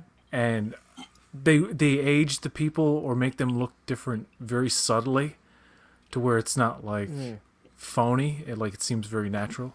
Like this is that person 9-10 years later. Father, I did hear you talking about me. I don't have any leaky anything, FYI. And then regarding, I don't have a beef with the Popcast guys per se. And I tried to be specific in my tweet where I was just like, F this attitude. The attitude that the attitude that I was effing. I don't know why I'm not saying it now. The Starfleet Boy After Dark is totally fine to curse. But What I was like, attitude fuck are this you- what- attitude. The attitude that I was saying, like, fuck fuck this attitude to is this whole idea that like exactly what you kind of said, PJ, about the subject where it's like you could only have one side or another.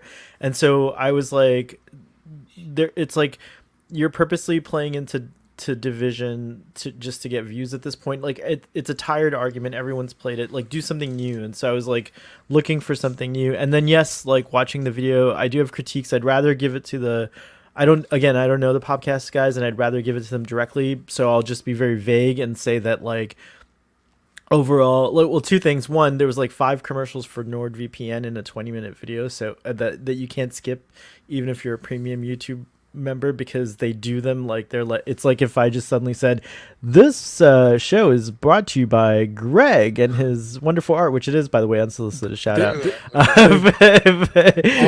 All that was just to build up to this plug. I can't believe it. What a the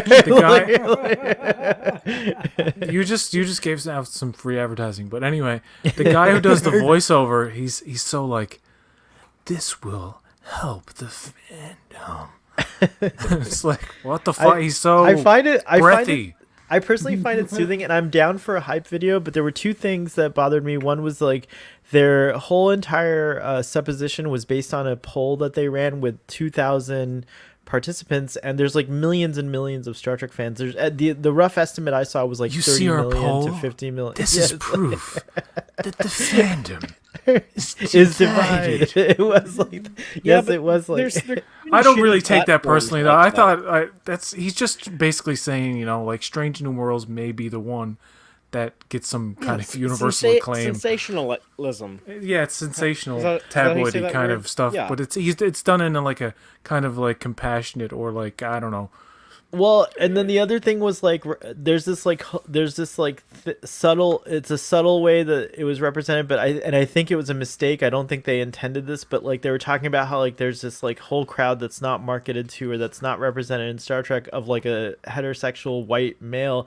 And like I think that's far from the truth. I think white heterosexual men are still very well represented in Star Trek. I think Star Trek's finally balanced out, actually, because it was really trying to push the representation in the 60s with the original series. I mean, like watching the original series, I'm like, wow, like Star Trek was blowing like blowing up stuff. Like they were really I don't like watch Star Trek is because there's no chubby Cubans who wear that's next who wear dinosaur t-shirts. That's next. Like represent me, Kurtzman. You're gonna I be exist, bro. Star Trek. But my point is that like it just kind of came off to me as like an argument that like seems invalid. It's like when all these other groups have never had representation. My point is that in a 50-year franchise, can I give you some advice about somebody who any one of these many YouTubers who get on with this crap, and it is crap, where they get into an area that's very tricky to navigate when you're counting the white people in things, when you're saying, wait a second, there's not as much white people as I'm used to in something, so now I have my backup, and now there's an agenda. Forced diversity, it's you're in my face. Right, they go down their rabbit hole. It goes down this like conspiratorial rabbit hole of just bullshit. I call it seeing ghosts. They start seeing ghosts everywhere and screaming about them. Yeah, and it's like it's this thing about subjugating male characters or feminizing male characters in a lot of media now to prop up female characters or masculizing female characters, and it's like this way of not only destroying the straight white male, but somehow it's a wild conspiracy that a lot of people, they don't get into it like that hardcore. Some people really do. I mean, they literally hate watch things that like some YouTubers and some reviews for Black Widow, for example, some of them out there, you're like, you went into this wanting to hate it because you're automatically talking about how woke it is. That's a big fucking red flag right there. Once somebody comes in and says, this is woke and that's woke, and it's like women, there was 2 scenes with women, there was no men there. It's like, what the fuck? And it's like when somebody starts arguing that, like I just tune out or like turn it off. Another big problem is that some of these guys, once they find that making that argument gets clicks, Yes, there you go. They make It's, it sometimes more and more, even it's if an they act. don't really I think it's believe an in act it. sometimes. Yeah. Yeah, exactly. Yeah. Even if they don't really believe in it, but then the problem is too that at a certain point after doing it for so long, you do start to believe it. You just kind of convince yourself that this is true, and you kind of become the character in a way. Or they're drugged like John Gill in Patterns of Force. But Big argument about Masters of the Universe. I've heard a lot. There's no strong male leads, and Chris Gore, who used to be on like all these shows on G4 Tech TV, who I like kind of respected and liked. He was on some podcast or something. He was complaining about, my son watches these shows now where all the males are put on the sidelines and all the females are like put into blah blah blah blah. I'm like, dude, holy fuck. And he's talking about Masters of the Universe, no strong male leads in it. And it's like, okay, but you have Men at Arms, and like, no, well, they complain about men all the time, and actually, in the part where they do complain about He-Man, remember not to give spoilers. Evelyn, no, this is inconsequential. Okay. Evelyn Okay. compliments Man at Arms, like saying like he's better than He-Man. So like, where's the man bashing there? Like they want to focus on the one part of the dialogue in the scene and not the other part to support their agenda for Right. the conspiracy that they're being erased somehow. Well, a lot of people. I notice a lot of people that I really admire and respect follow the Popcast guys. So I don't want to be like a total. I don't want to. I try not to make fun, anyways. But I do admit that it did trigger me, and I did tweet that tweet, and I think, and I don't regret it. And I'm happy to talk to the Popcast guys about how I feel and get their perspective. So if they're interested, let's fight. Indeed. There's a question for Greg from Blue. I have a question for Greg. Starfleet Boy said you are a comic artist. What are your comics called? You're on mute. So I worked in the comic book industry for many years, but I wasn't necessarily the artist. I was more of the graphic designer and colorist. And so in the late 90s, there was the Bad Girl boom. And I worked for a comic company in Miami where they produced Bad Girl comics. And the creator kind of he would make the comic, and he kind of gave me this kind of basic comic with almost no dialogue, and I would have to fill in everything. I would have to make up the story as it went along. I did coloring for some other books, like under Devil's Due, like some G.I. Joe and some fantasy comic. I don't know what it was. Devil's Due. They had the what else did they have? They didn't have Transformers. Did they have like the Devil May Cry comics? They had G.I. Joe. They had Slash, Hack Slash. Yeah, they had like some video game stuff. I think they had like a license with like Capcom or like one of the video game people. Oh no, that was Udon. That was Udon. Oh, I remember Devil's Due though. The Talking main like thing 20 years ago. They had G.I. Joe. That was Yeah. the main thing. That was their big thing. Yeah, That Hack Slash Audra was was really the- something. What? The Audra, she was really something. Audra. Devil's Due. Oh, Oh, the the Next TNG Generation episode.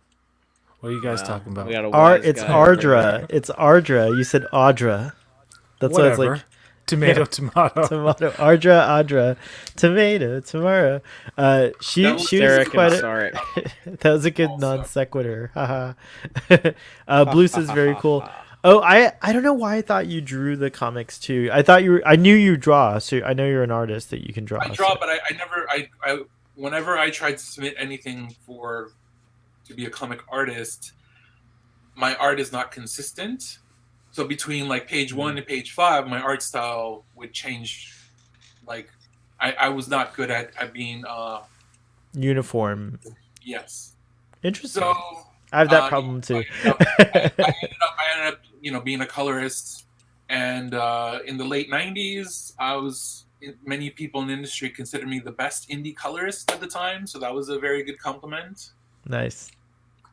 I Of consider course, him now the there's, second best. now there's like 12-year-old. Now there's these 12-year-olds who are like doing these amazing like digital paintings and then like blow anything out of the water. But in the late '90s, I was the top indie colorist. And That's he was doing amazing. it with a hand cranked computer too. Which is And fucking hand- amazing. I was coloring with a mouse.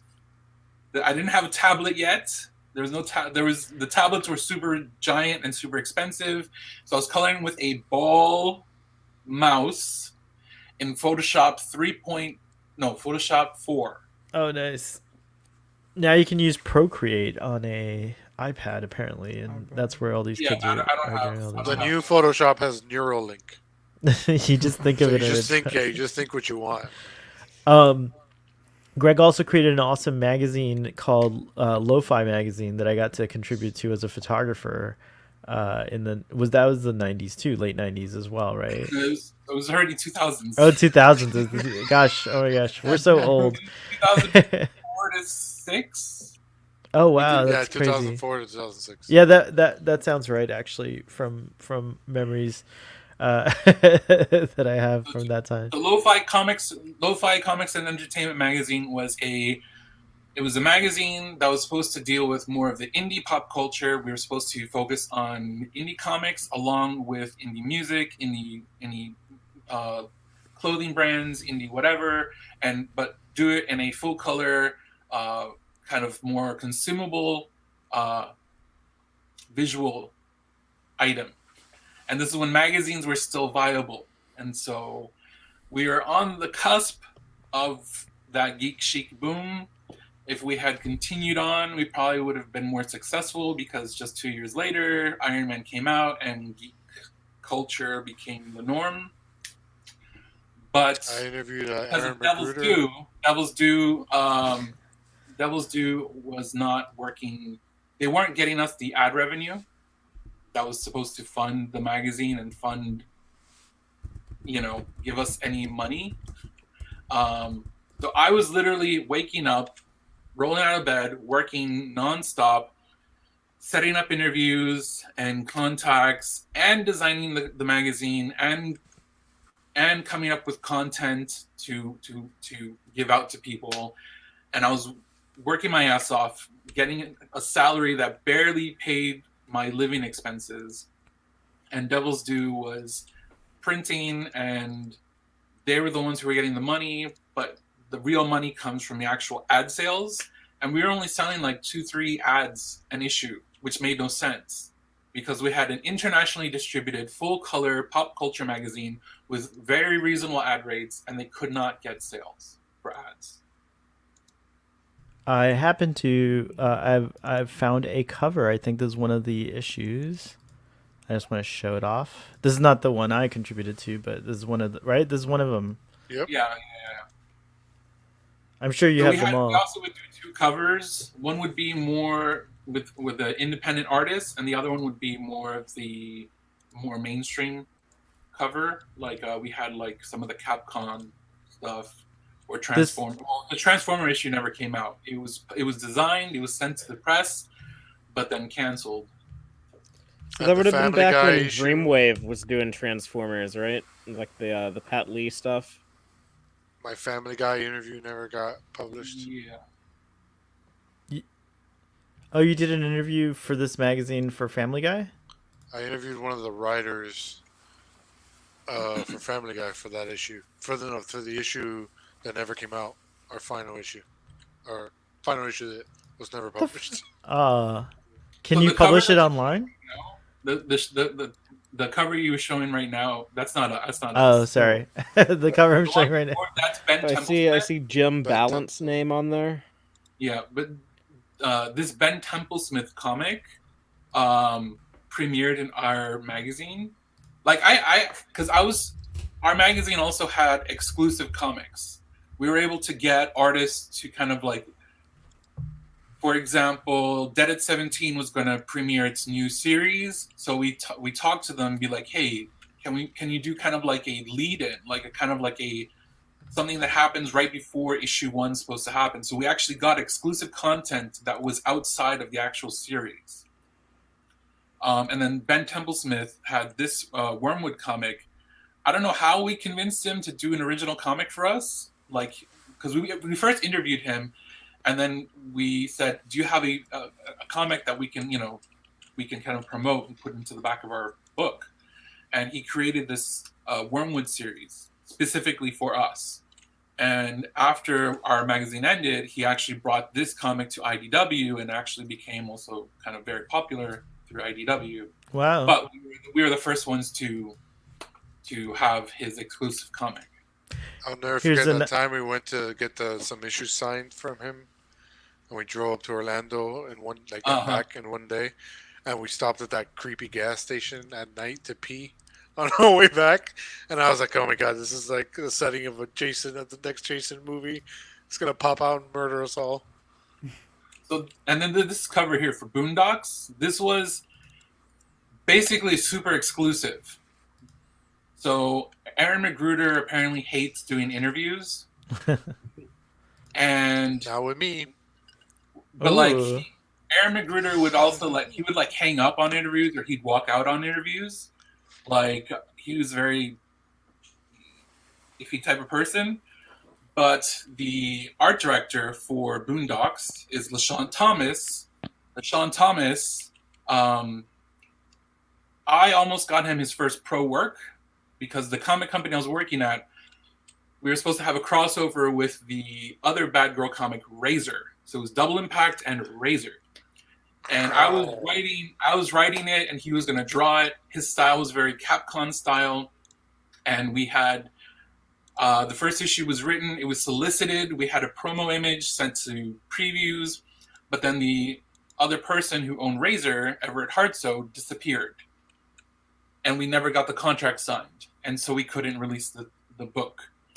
And so I had almost the first pro work for him released. Later on, he ended up doing Teenage Mutant Ninja Turtles for what company had Ninja Turtles at the time? IDW, probably. I don't know, but it was a no. I think it was not IDW's version. It was a different company who had this other short comic series. So he ended up doing Ninja Turtles, and then he ended up becoming the art director for Boondocks and character designer. And when we had released issue 2, which was our graffiti cover that had Sanford Green as the cover artist, he was friends with LaShawn. Oh, and also LaShawn had blown me off eventually. Like when I saw him at shows, I'm like, "Hey, LaShawn," and he would kind of like ignore me. Like, Hey, LaShawn. Now look, Greg's on Starfleet Boy After Dark. You're not. but wait. Reuniting fan. So when we released the cover with Sanford Green's art on it, and we were at San Diego Comic-Con promoting it, suddenly LaShawn Thomas walks up to my booth and he's like, "Hey, my man, what's up?"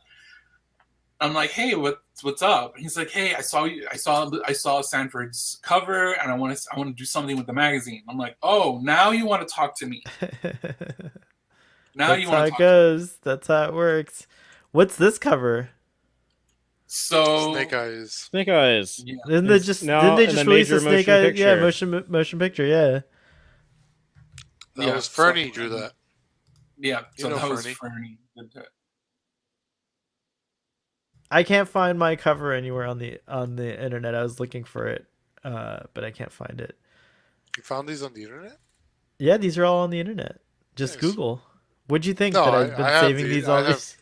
I'm just Well, kidding. I have a box of issues in every issue. Oh, cool. That's Every issue amazing. except one that we sold out of. Did you ever digitize these? You should put them up online. I would, but when I'm okay, so I had all these files on saved on DVDs burnt, and I had them on a spindle, and I had all my files from my computer backed up, and I was going to move to Japan. But I had weight restrictions on what the stuff I was going to bring, so I had made a separate box of things to ask my father to send to me after, and somehow my father lost that box. So all my digital files, I also had a box of like my DVD collection. So this is 2000, end of 2008. So DVDs are still people still had DVDs. So my whole DVD collection disappeared. All my backup files, Oh, everything that sucks. gone. If I had the files, I would have put them out there for free. Of course, I would have. it would have been nice to make some PDFs and throw them out there. That's very cool. Well, we'll have to just hand scan Ruben's copies of the magazine, Page by page. page by page, and put them up. I interviewed Tom from Facebook. I remember one issue. What? I always think about that. Yeah, I Really? interviewed. What? Yeah, everybody's That's friend insane. Tom. Wait a minute, isn't that from MySpace? MySpace. Not Facebook? MySpace. That's- Sorry. yeah, I was sorry, gonna said say, Facebook, yeah. Tom, it's, Facebook, it would be MySpace. Zuck. You interviewed Zuck. Yeah. it's No, right. no. So I knew who you were Tom talking about, but I from was Facebook. thinking of MySpace. That's I'm right. sorry. I don't know where my mind is at tonight. Blue Spark says, very cool. This is insane. How do you know all these people? I don't know how I know all these people. It just happens. It's life. You The meet most a lot extra- of people when you're a male prostitute. Yeah. I mean, I just say facts, people. I just say Wow, facts. no, that's not that is, I'm not saying that that's untrue online on Second Life. I may have tried that, but it's not true in real life. I've never done that in real life. Only in my Second Life. Jeremiah says, this is very cool, Greg. Wish I grew up with print magazines. I wish you did too. Print magazines are awesome. You could still get print zines are coming back, I heard. Like zines are making a resurgence, I feel like. And cassettes. I've been seeing people like being like all about cassettes now. Yes, okay. PJ had a comment about magazines and cassettes, maybe? Oh, you're on mute. You're on mute, PJ.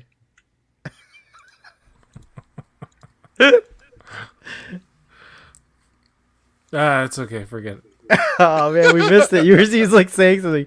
Greetings to you, PE. How's it going? Tonight we're talking about a lot of stuff. We already talked about ScarJo. We talked about comics, zines, the Olympics, Simone Biles, Star Trek being divided, but not really being divided, but being more like a tree with branches, maybe. What about the Chucky TV series? Anybody We see haven't the trailer talked for about. that? I have seen the trailer for the Chucky TV series. It looks awesome. I'm excited. Mark Hamill, he can do no wrong. He's in Mark this. Chucky. Hamill.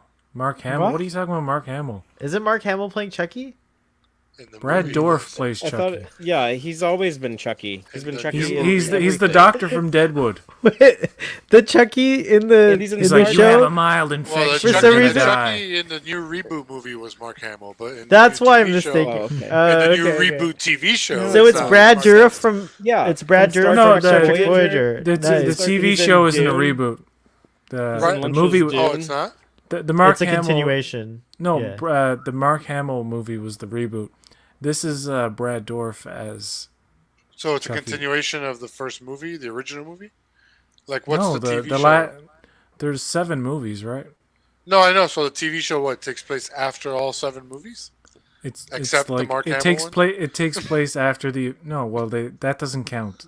Right. MG, that was stout. that was like a failure, and that they'll never make another one of those. But this one it's a sequel to the last Chucky movie, which was Cult. So it's Child's Play 1, 2, 3, Bride of Chucky, Seed of Chucky, fucking what's Seed of Chucky? There's Cult of Chucky. No, Curse, and then it's Cult. And then Cult. So it's 7, yeah, Jesus, 7 movies. Well, 8 if you count the reboot. But yeah, the show looks crazy. Devin Sauer from the Final Destination, who you never see anymore. He's this actor that the last movie he was in was The Fanatic or something with John Travolta, John Travolta. I which follow him on Twitter. which He's is a funny. messed up fucking movie, dude. Like that movie is fucked. I hate that movie. Oh my god, it's so weird. And violent and fucked up at the end. We have Mobile Fathery here, who's taking Amos for a walk, I reckon. That's right. Nice. Fathery, do you like the Chucky series? He doesn't watch anything but Star Trek or Oh, Babylon 5. So, I've yeah. actually seen the Chucky movie. Yeah, like first one is good, then it kind of gets the second and third one are kind of forgettable, and then the Bride of Chucky is interesting, and then it kind of turned into like a comedy series where like Seed of Chucky, Bride of Chucky, all of that. I guess I like. This show, the TV show looks super interesting. I saw the trailer. You guess you like what, the character? Yeah, he's kind of interesting, little slasher horror icon. PJ, do you think I could play the trailer without getting a copyright? Oh, you will get a strike okay. if you play the trailer. You get spanked by the YouTube.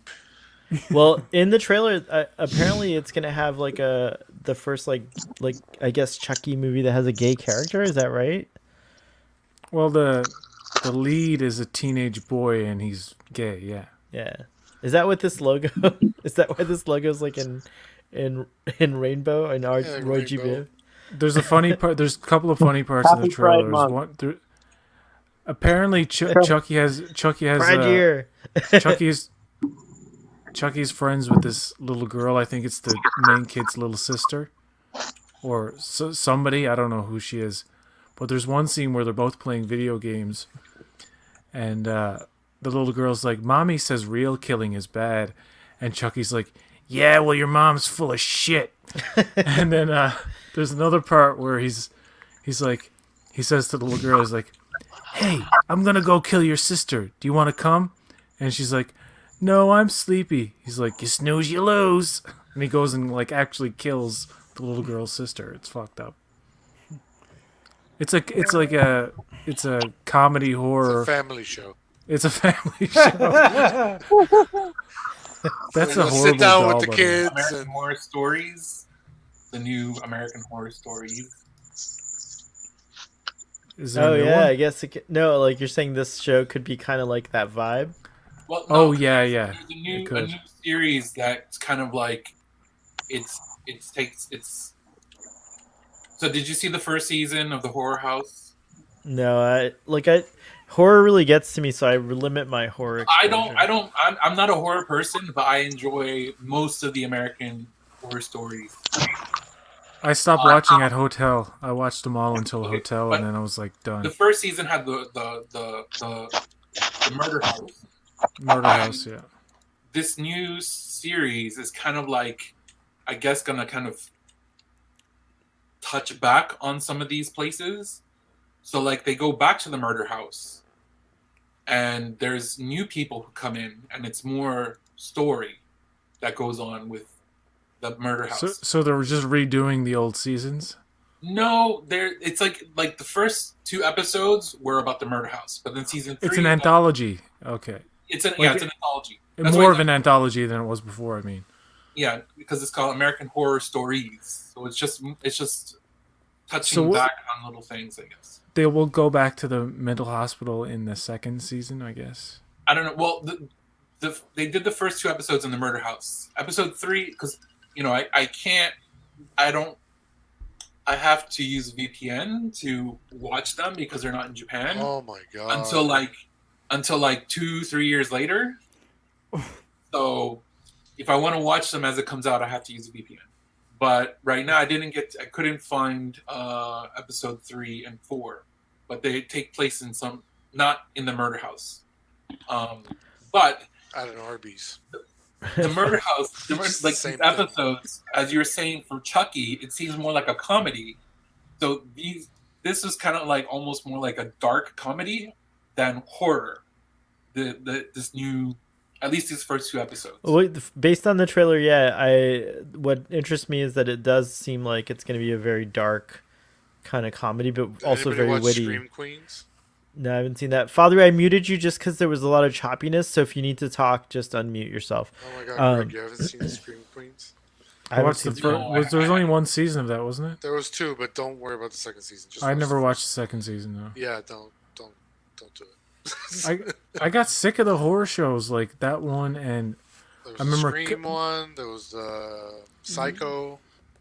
I've always wanted them to do a horror show based on a movie property I grew up with, whether it be Friday the 13th, Freddy, or Chucky, and finally fucking they're doing Chucky. And it's funny how Chucky's is a franchise that can maintain to this day, after what is it, 30 33 years maintains the same line of continuity throughout. Like it does, it did have a reboot, but that doesn't count.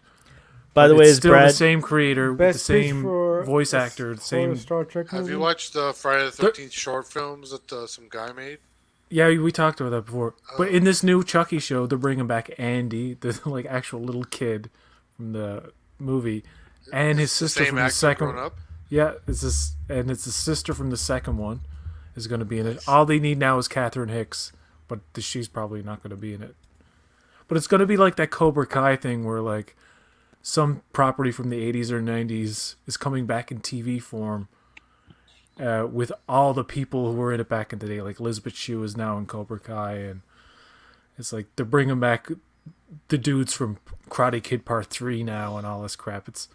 They're just milking everything I loved growing up with.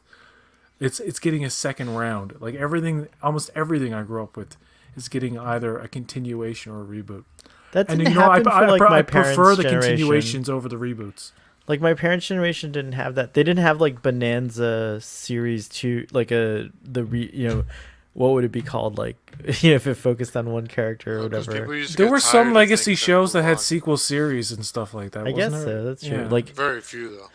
Knight Rider had Knight Rider 2000 with James Doohan in it. That was pretty cool. Knight Blue, Rider's been rebooted like 3 times, I think.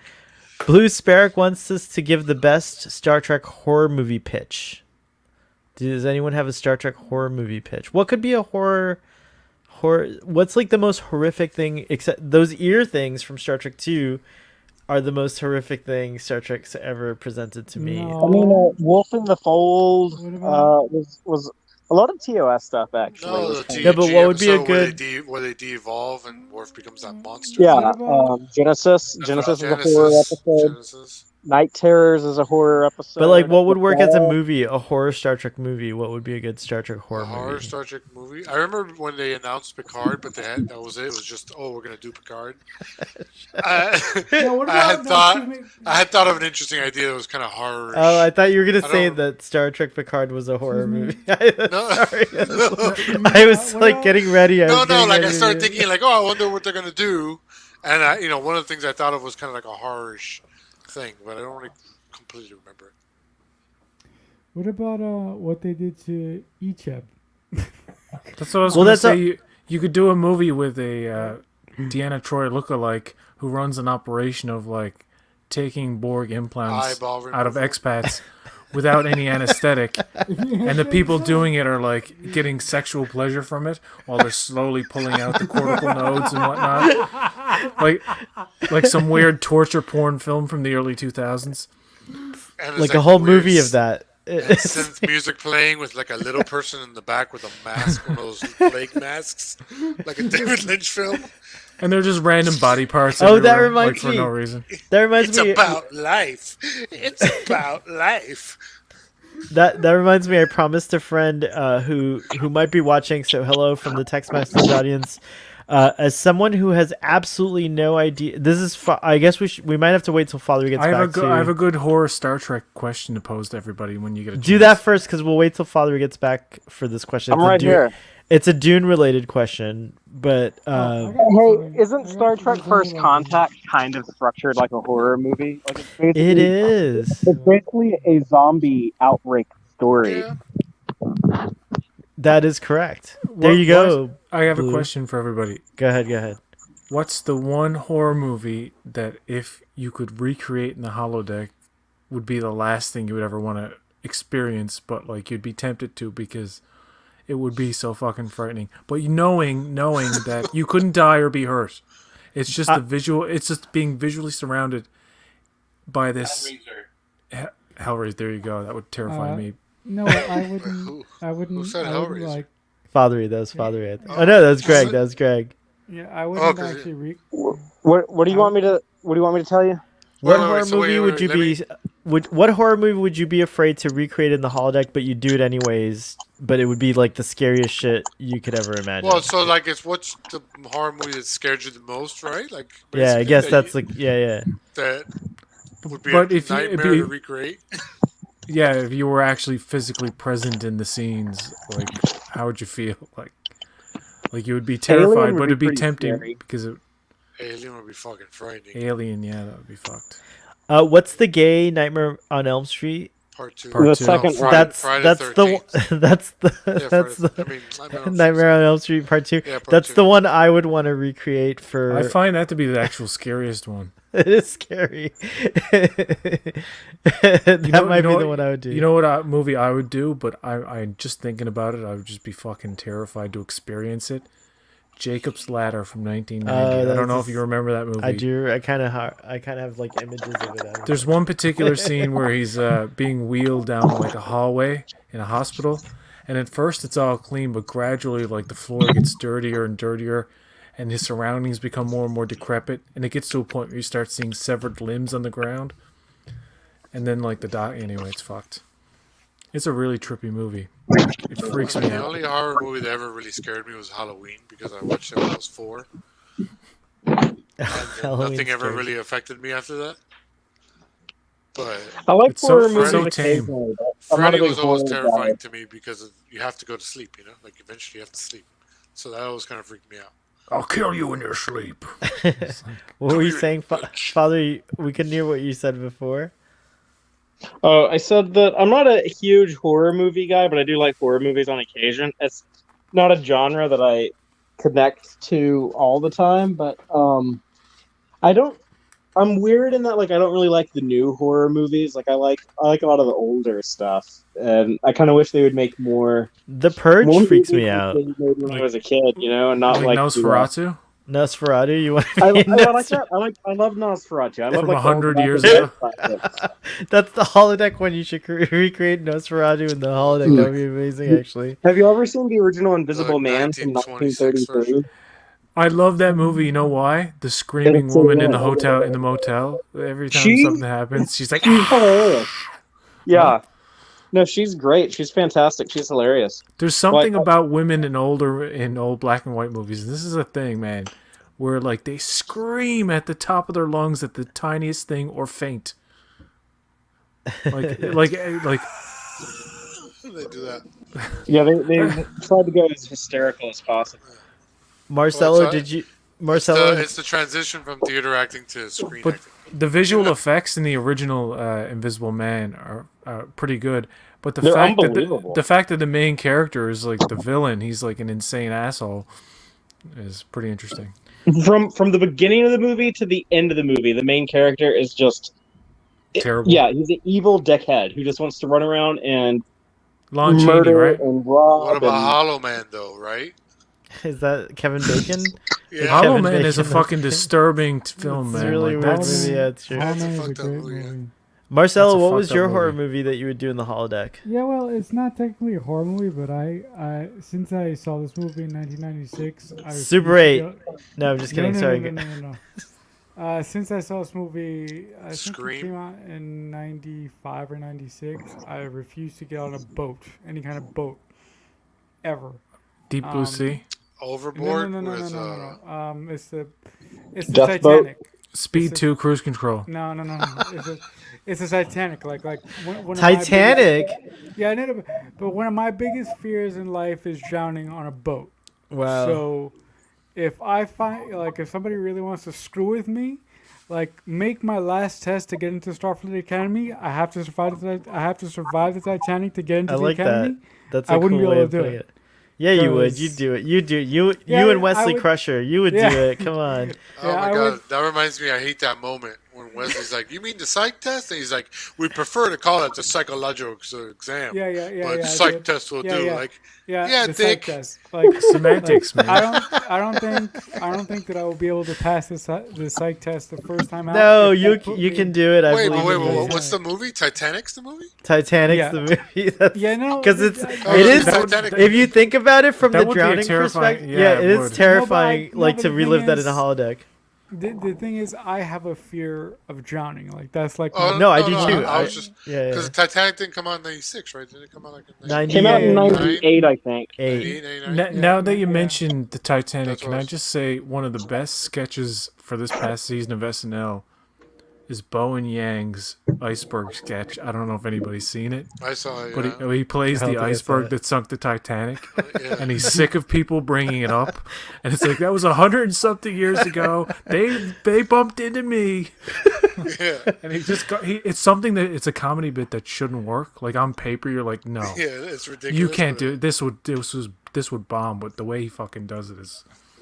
It's like- Greg, your best horror pitch for Star Trek or your best holodeck horror recreation? I said Hellraiser. Oh, you did say you're the one who said Hellraiser. What about pitch for Star Trek? I say Event Horizon in Star Trek. Like, just do something similar to that. Like, Liberate tutte me expitu terris, or whatever they say, feris. No, I'm just kidding. I don't know. Yeah, that was my idea with Picard, basically, where like they would find the last, whatchamacallit, Galaxy class ship, kind of derelict in space, and they call on Picard to go with a new crew on their ship to go investigate it because he's familiar with the Galaxy class, and then it turns into like this fucking psychological horror. You know what you're saying? Well, you could do Event something with Horizon kind of the on- par rates are very horrific You know. and kind of like supernatural. You where could do like they're something ripping that. Icheb's eye in every room, everywhere he looks. You know.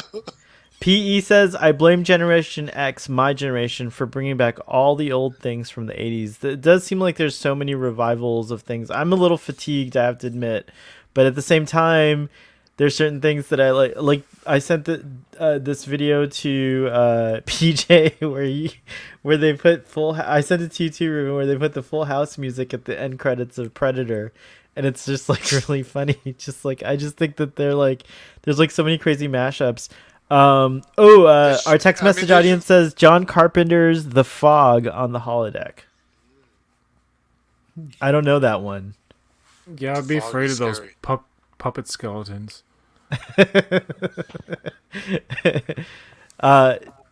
Does it have to be a movie? Darren says. Hey, Darren, by the way, nice to see you on the stream.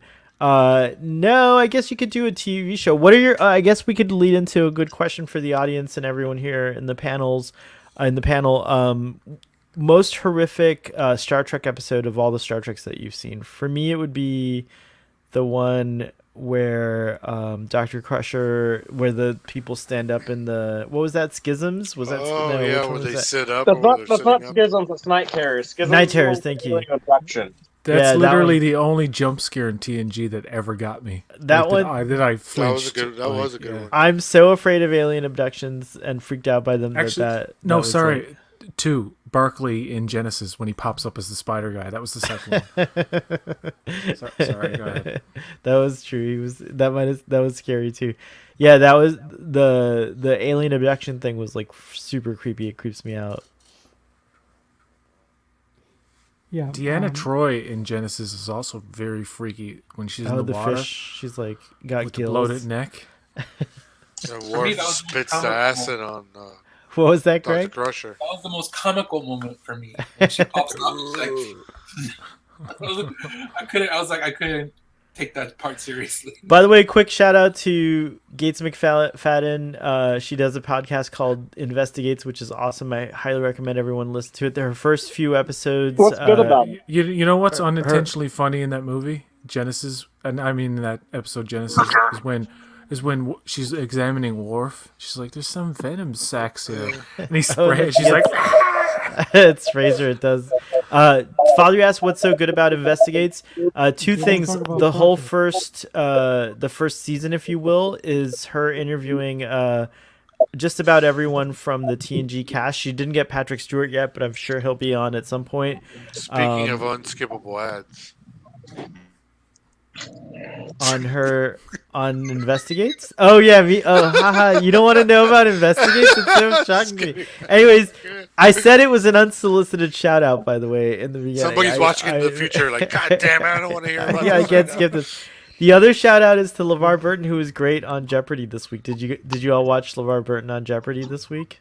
"Yep, he's good." I heard He's good. he wasn't very good on the first episode, but then he got Yeah, he better was in the nervous. second It's episode. true, but he admitted was that nervous. himself. He was nervous. On the He first also admitted episode. that. I found out they film all the episodes in one day. Yeah.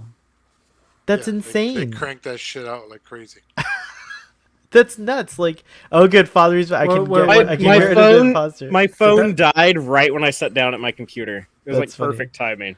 Welcome back to good quality here. It's like they just don't do the 22 minutes or whatever, and then like shut it down and go home. He goes back and changes and to make it look like it's a different day. Alex used to do that a lot. When after he passed away, his episodes were still going for weeks. Yeah. They did them all like I don't know how many they did a day, but That's how they always shoot game shows, though. You shoot a whole bunch in one day.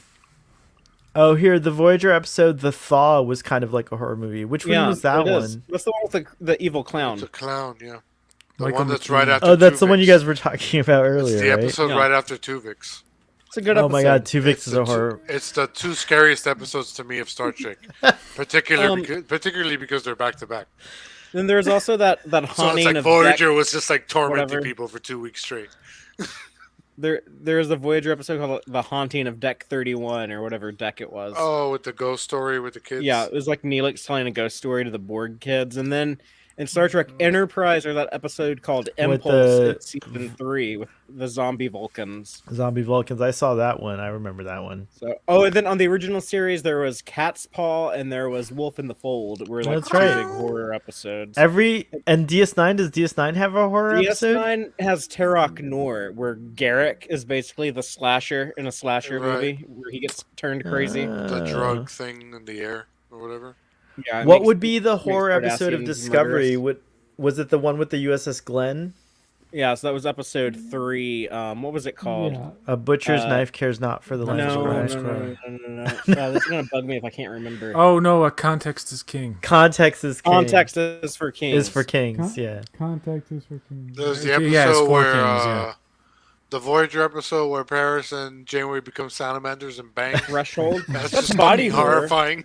That is body horror. Well, no, yeah, it totally is body horror. Cronenberg-ish. Like his horror. tongue falls out of his mouth. Yeah, Michael McKean played a killer psycho clown character in that. It's true. I remember now. That was scary. Michael McKean was scary in that. He was very like Pennywise. it's actually a shame because that Voyager episode is really good up until a certain point. It's actually pretty like a Frankenstein. It's almost like a Frankenstein episode, like a monster. He's turning into a monster, and then all of a sudden, he fucking turns into a salamander and has babies Yeah, with Janeway. yeah. Threshold only gets real. Well, I don't know. Like the warp shuttle is kind of like the warp 10 shuttle. Yeah. But if you can get over that, the episode doesn't turn into hot trash until like the last 5 minutes. Yeah. It's like, oh yeah, he turned into a lizard and then impregnated the captain. And they had kids and they abandoned them. Darren Larson says, Laston says, for the holodeck question, I'm assuming the Clendatu scene on the fortress in Starship Troopers. I don't remember the fortress. Isn't part. it a The one where they're Prodigy? all. Sorry, go ahead. Oh, it's the scene where they're all surrounding them and Yeah. the bugs, And Oh, and they okay. can't. Oh, and the bug sucks the brain out of the Oh guy. yeah, No, that's no, that no, but the was that- tention of that, which by the way, that felt like Shaka Zulu. Like No, in that a was No, at no, the no, end. no. The brain Yeah, sucking I scene know what was you're at talking the about. end. I know what you're talking about. This is With this is the Michael one that they Ironside. This is the one they advertised in the trailer, where like they basically sold the movie on this particular scene. It was a good By movie. the Yeah, way, where the speaking it's of the Michael scene where McKean- Michael Ironside comes in and puts his fingers in the guy's head and goes, Yeah. "They sucked out his brain." Michael Great. McKean. He was as good in Better Call Saul. He was Oh, really yeah. good. That was his best role, I think. I've ever. I haven't seen that show, but everyone says to watch Better Call Saul. Bob Odenkirk had a big scare. He collapsed on the yeah, set. Michael of, McKean like, was we awesome haven't in actually Clue. talked about that. Does anybody on the panel watch that? He's- or? I don't watch Better Call Saul, but he's good. He's bounced back. He's fine. Better Call Saul is one of the best.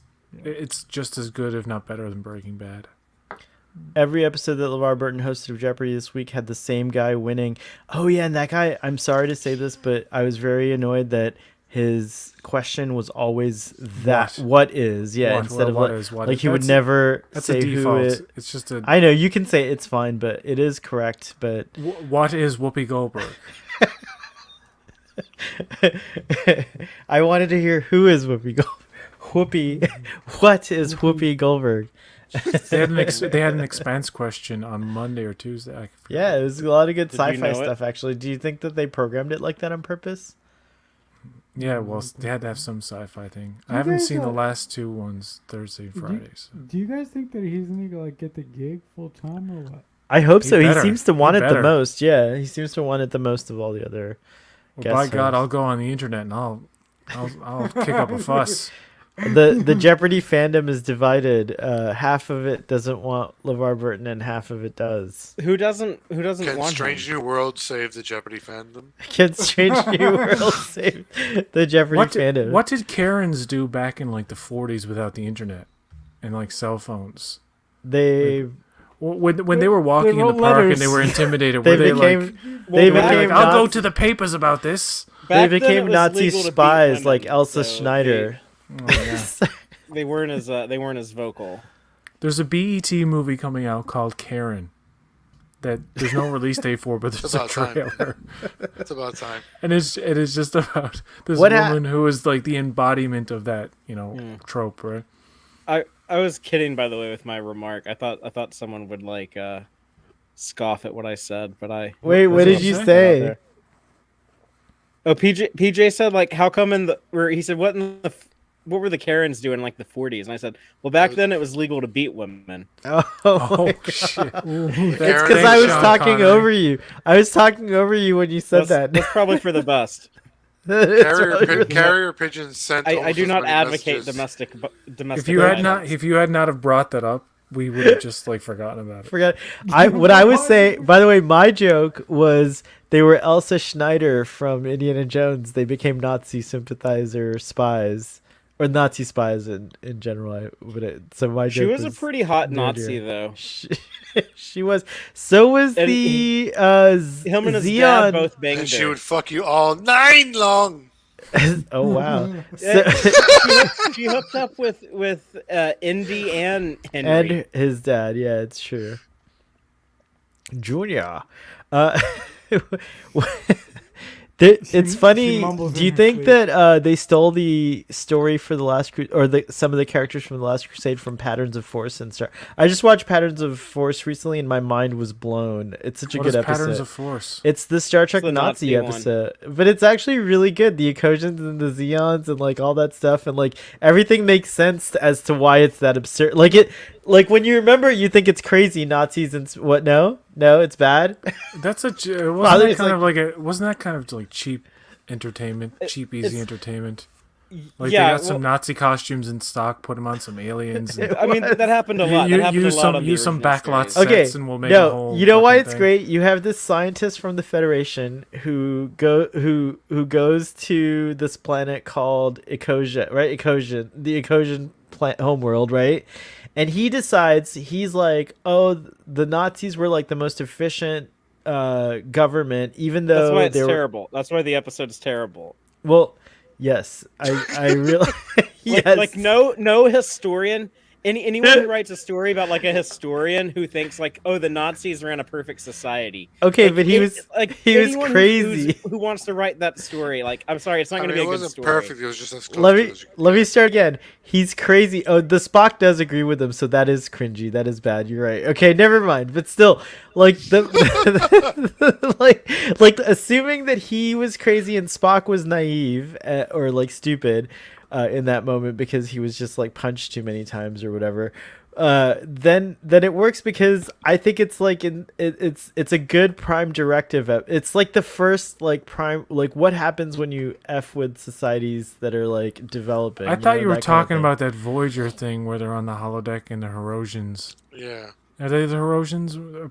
Like playing the Yeah, the Nazis? Herosians. Oh, Yeah, is there I'm- Nazis in Voyager? There's Nazis on Enterprise too. Why do they keep bringing the Yeah. Nazis back? That's yeah, crazy. I thought the one in Voyager was like really cheap. I didn't realize there were Nazis in I liked, Voyager as well. I liked that one, but I like the Herosian in general. Or I like the way they say it in Star Trek 3, Nazi.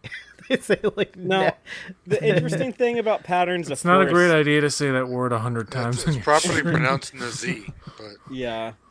The You know. interesting thing about that is that episode aired just like 23 years after Nazi Germany surrendered. So that'd be like making an episode now about something that happened in 1998. You know, it's still like fairly recent. Most of your audience will remember like when that happened. And what I do think is funny about it is how fucking defeated were the Nazis that 23 years later there's a TV show where like two Jewish dudes are like running around in Nazi uniforms. I Well, think that's kind of interesting. Yeah, it is interesting. By fucking in what 1965 was Hogan's Heroes, where the Nazis are buffoons running a prison camp that the Americans can get in and out I of. forgot about Hogan's Heroes. So they became foils very quickly for a long time. The guy who won... we have a Dune question for you, Father, but I'll read these comments real quick. The guy who won each episode also always just said the last name of someone or something, not the full name. For some reason, I was bugged by that. Oh yeah, that's right. He's an interesting fellow, the winner. I think that almost every Star Trek series had an episode where they fought the Nazis. No, TNG did not have one. DS9. Technically the Cardassians are like Nazis though. Okay, yeah, you know, I mean, there's allusions to them. we get into tricky territory when you even jokingly compare things that are not like Nazis to Nazis. The Cardassians are kind of like that. Remember what happened with Gina Carano, like her stupid fucking like yap on. You don't think the Cardassians comparing certain things to Nazi You don't Germany, think the Cardassians were like the Kardashian-Bajoran relationship was Cardassian Jews. Yeah. Yeah. Why? But you were saying Kardashian. You weren't saying Cardassian. He said I said Cardassian. But sorry, I always said Kardashian. They fought real Nazis in Deep Space Nine on the Hollow Suite. We just didn't see it. But whenever they went and did the Battle of Britain, that's right, the Battle of Britain. Nazis. That's right. Interesting. It's good. It's good. You should always fight Nazis. I'm literally thinking you're talking about the fucking Kardashians. I'm like, no, why are you no, comparing no. them? Like, isn't that a slippery slope? Cardassians. Hopefully Discovery will have an episode where they fight the Nazis in the next season. I think Strange New Worlds could take do a it. break from the Nazi talk. I'll be back. Well, we're going to the question, the Dune You keep question. talking about your Nazi talk. He doesn't. PJ's triggered by this. The I'm question for I'm triggered Dune. by your white supremacy. Oh my goodness. Oh my god. PJ, I don't know if you know Dune, but anyways, the algorithm is picked up. I mean, the automatic subtitles. They pick up like the words and like, wow, this stream has been flagged by like some. It gets reviewed though. It gets reviewed by. That's when it gets reviewed by a regular human. Also, it doesn't though. A server at YouTube just blew up. I highly doubt it. Okay, here's the Dune question. This is from the text message audience. I'll be right back. As someone who has absolutely no idea what Dune is about, should I go see the new version cold turkey, or should I read the book Can watch? I say before Father chimes in? Go Yes. ahead. You finish your thing. Oh, is that the okay. end of it? No. Okay.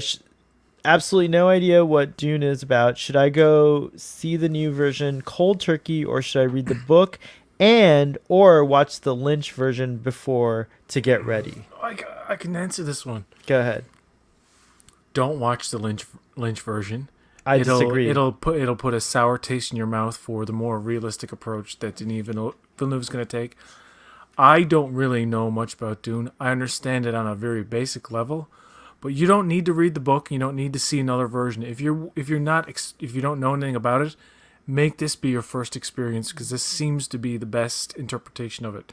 Now, if you want to get some idea of what it's about, actually the latest trailer is one of the first times they've ever shown a trailer for a Denis Villeneuve movie and actually told you what it was about. Because there's something about the way they used to market his films, like Arrival and Blade Runner 2049. You watch those trailers, it didn't give you a good sense of the story. You're kind of like, why do I want to see this? It's just visual stuff. And the same thing, it was the same thing with the first Dune teaser or trailer or whatever. It's like, I still don't know what the hell this is about. But then I watched the new one that features a lot of like exposition and like just it sets it up beautifully. Like if you're the layman, anybody can look at it who doesn't know anything about Dune and be like, I get what's going on here. I get the gist of it. It's way future. It's the different factions. They're killing off this Timothy. What's his name? Chalamet's family members. He's got to he's having dreams about this girl. You know they're gonna meet. It's like a Romeo and Juliet kind of fucking thing. I don't know, but that's what I got from the trailer. I think anybody can look at that trailer and that's all you need. If you don't watch the Lynch version, don't read the books. Experience that stuff after the fact is kind of like, you know what I mean? I kind of agree because it's if you're listening, my friend, I think if you did it cold turkey, it wouldn't matter. But I personally love the David Lynch movie, so I think people should watch the David Lynch movie. What are your thoughts? You had shirtless Sting up there last time. Most people who for, see the Lynch movie will not like it. Okay. Like that's a fact. Like you're laughing, but that's just true. Like most people who watch that movie dislike it. Because it's fucking awful. I'm someone who it actually got me into Dune. Like there's a lot of stuff in it that I like. I don't think it's a good movie, but there's stuff in it that I enjoy. I don't think it's a good adaptation of the book. I think it's a very poor representation of the book. It's full of visually interesting scenes, and that's it. As a coherent narrative, it's fucked. And some of the special effects are terrible, and people give the movie a lot of shit for some of the terrible special effects, but some are actually pretty good.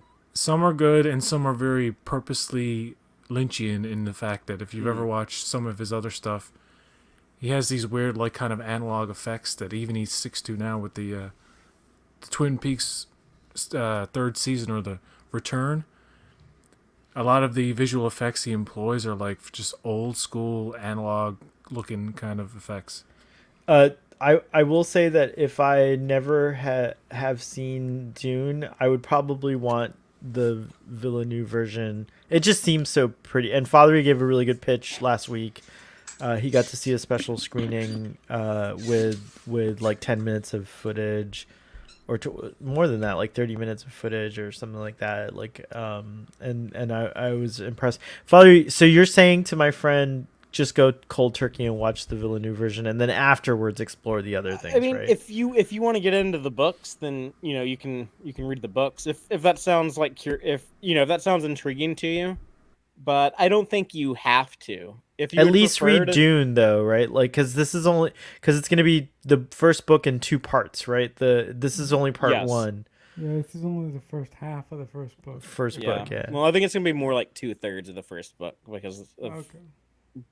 But I mean that we're being pedantic now, but yeah, if you want the movie to be your jumping on point, then I think that's fine, and you can always leave the theater and be like, oh, I only know half of the book or 2/3 of the book or whatever. I can just read the book now and see what happens next, and if you like that, you can read the book after that and the book after that. So if I don't think you should feel obligated to read the book, but if you're curious about it, then yeah, go ahead and read the book. Marcelo and Greg, if you don't read the book, you're not a true fan, and you're dividing the fan base. Dividing the fan.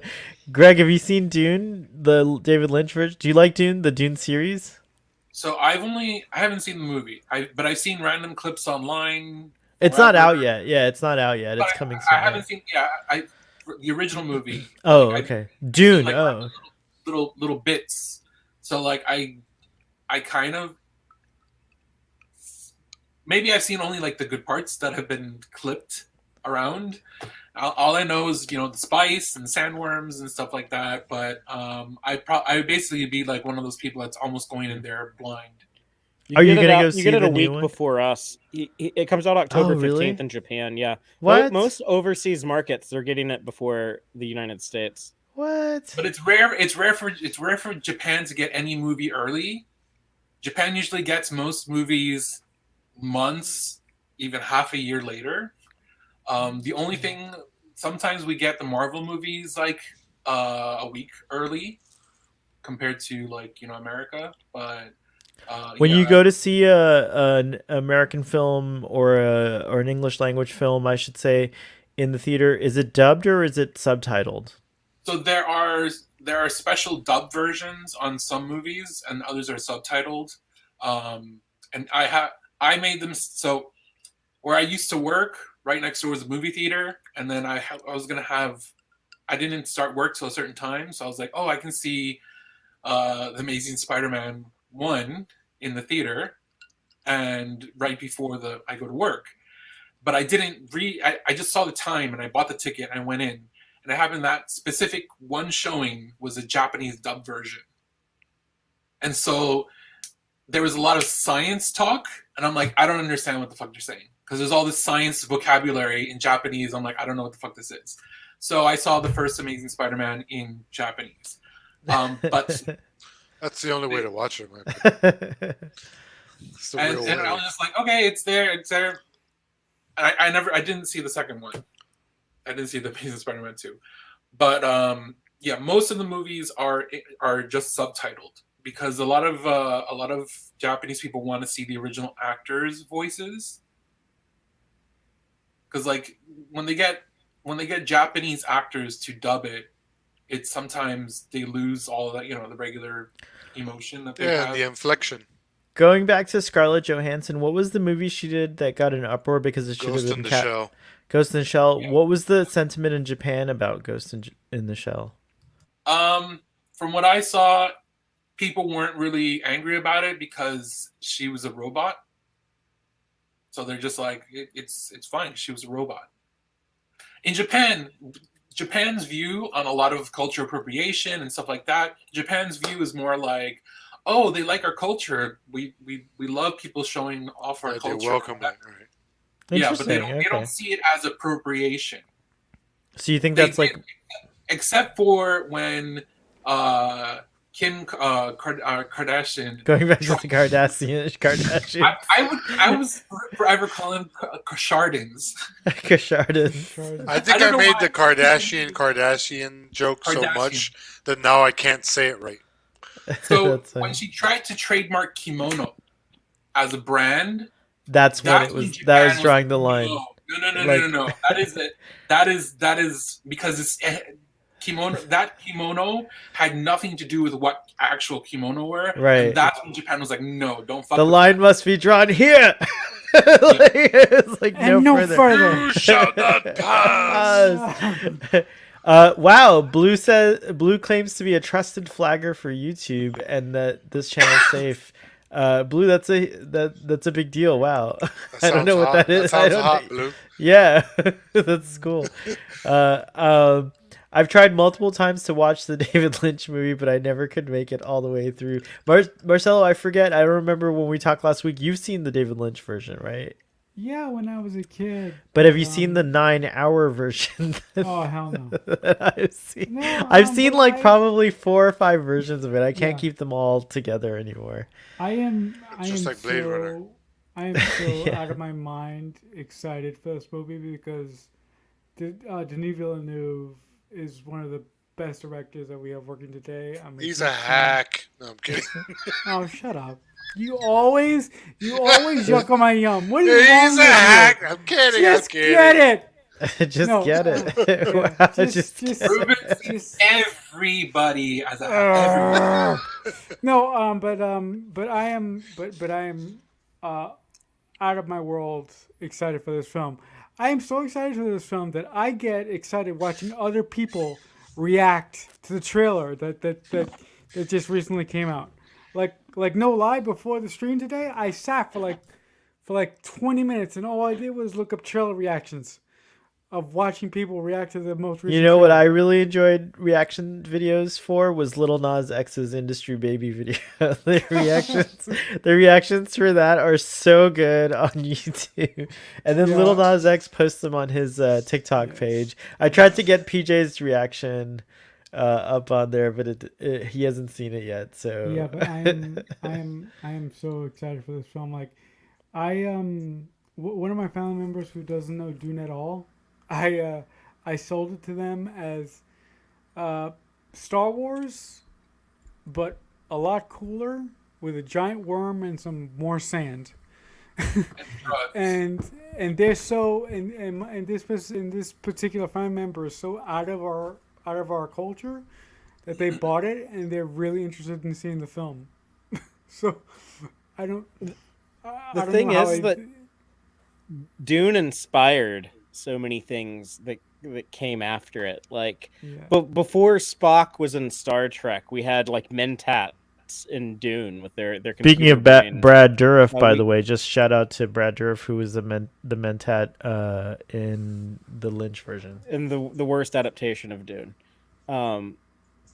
And you had so much of Dune get ripped off into Star Wars. If especially if you look at like George Lucas's early ideas for the first Star Wars movie, where it was gonna make it more of a deal about like the royal houses, like Princess Leia and the Emperor, and that's all stuff out of Dune, and Leia was gonna be like her ship was gonna be like smuggling spice, this rare spice, and the fact that like that first movie is mostly set on a desert planet. There's like tons and tons of like Dune influences in Star Wars. In fact, George Lucas has admitted to borrowing from Dune, and Frank Herbert was the Dune author. He was a good sport about it. He said, "Yeah, I would sue George Lucas, except those movies are just so damn good," or something like that. But like, tonally, they're but like the Jedi mind trick. That's like the Bene Gesserit have the voice. Oh, really? So yeah, so like there's strong influences from Dune and Game of Thrones. There's so much Dune in Game of Thrones. Like the house rivalries, like the Lannisters versus the Starks is very much like the Harkonnens versus the Atreides. Duke Leto and Ned Stark have tons in common. There's other than a lot of like the politics in both. There's a lot of similarities. It's very very clear that George R. R. Martin read Dune. Also, he read Lord of the Rings and he read Dune. So yeah, like some people, I've always thought like you could kind of try to like pitch Dune as kind of like Game of Thrones in space, but there's a lot more to it other than that. And since Dune came first, it's probably more fair to call like Game of Thrones like medieval Dune. But like Dune was a big trendsetter for a lot of other stories that have been told over the last 5 decades. Yeah. If the David Lynch Dune is so unpopular, why is it still so persistent? I feel like it is a masterpiece. That's what Blue Sparrow says. It has a cult. It has a cult following. I think it's just because David Lynch is such a great freaking director overall. That's part of it, but it's very atypical for him. It was the first time he tried to make like a big Hollywood studio movie, and like I was saying, like I think there's a lot of like really interesting things in it. I'm not surprised that it does have its fan base, but it was a financial failure. Critics panned it, and most people who watch it just don't like it. I mean, I'm not saying there's anything wrong if you do like it. I'm just saying like it is an unpopular movie. Like that's okay. It's because the Guild Navigators scare everyone. Marcelo, I don't know if you get a copyright strike for showing it, but have you seen Siskel and Ebert's reaction to Dune? We've shown Siskel and Ebert before. I'll go look for send it put it in the private chat. Let's try to play it. But Marcelo, were you trying to say something?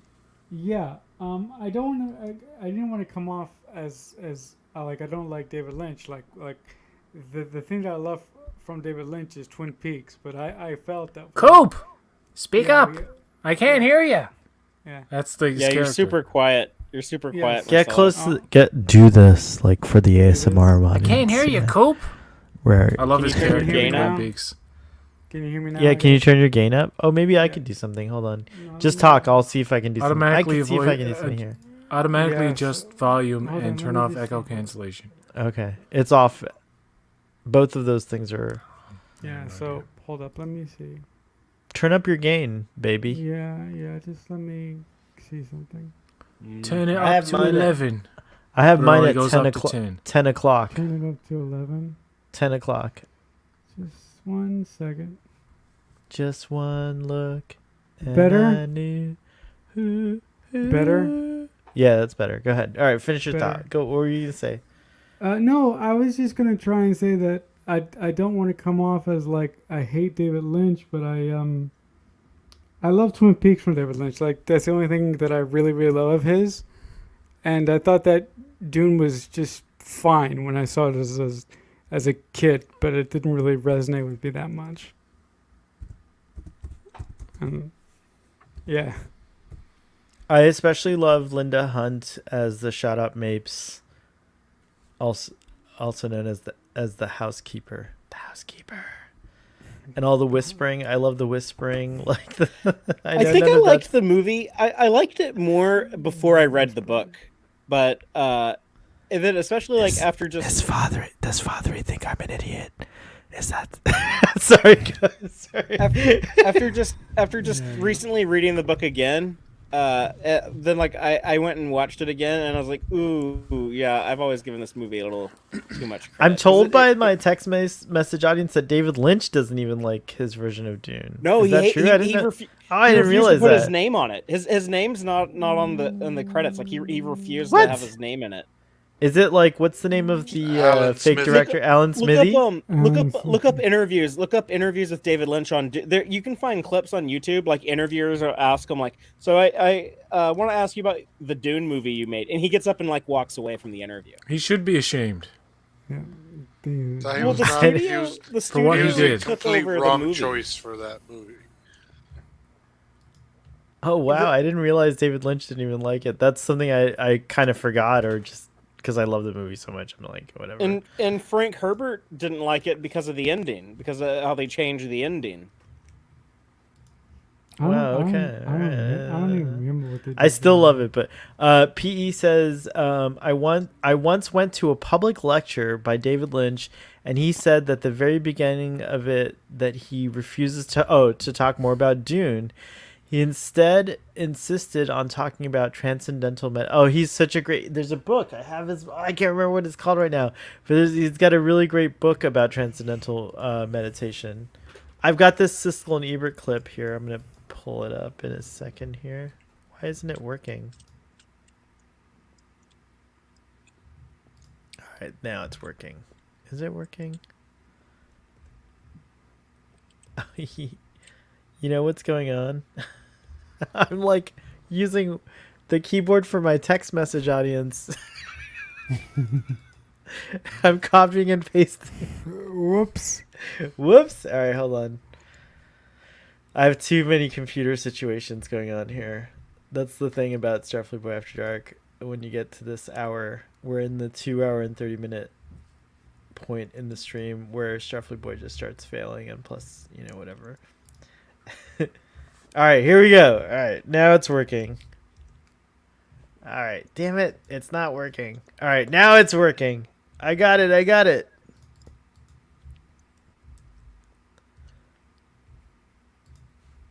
Share with audio. Greg, do you remember Siskel and Ebert? Of course. I'm of your age. You're younger than me, like old what, ass like motherfuckers. like 3 years younger than me. All right, now I've got it. Yay! 42. You're 42? Whoa. Oh my god, what an old piece of shit. Jesus. Now this is kind of amazing. Out of Do you a guys hear couple it hundred good? films that Roger and I each Yeah. saw this year, Turn up a bit more. we agree that the biggest disappointment of the year is Turn up. Dune, with a huge budget, a talented young director, I don't know if and you a should put it script on, based like, on a highly slightly regarded faster science fiction novel. to, This whole film avoid, looked I don't ugly, know, as if the maybe lens something. were filthy, telling the story of a young prince's Just attempt to a bring peace to the suggestion. universe by conquering bad I like your guys and suggestions. conquering bad giant worms that threaten to eat everything and Bad giant everyone. worms. Sounds like a bad digestive problem.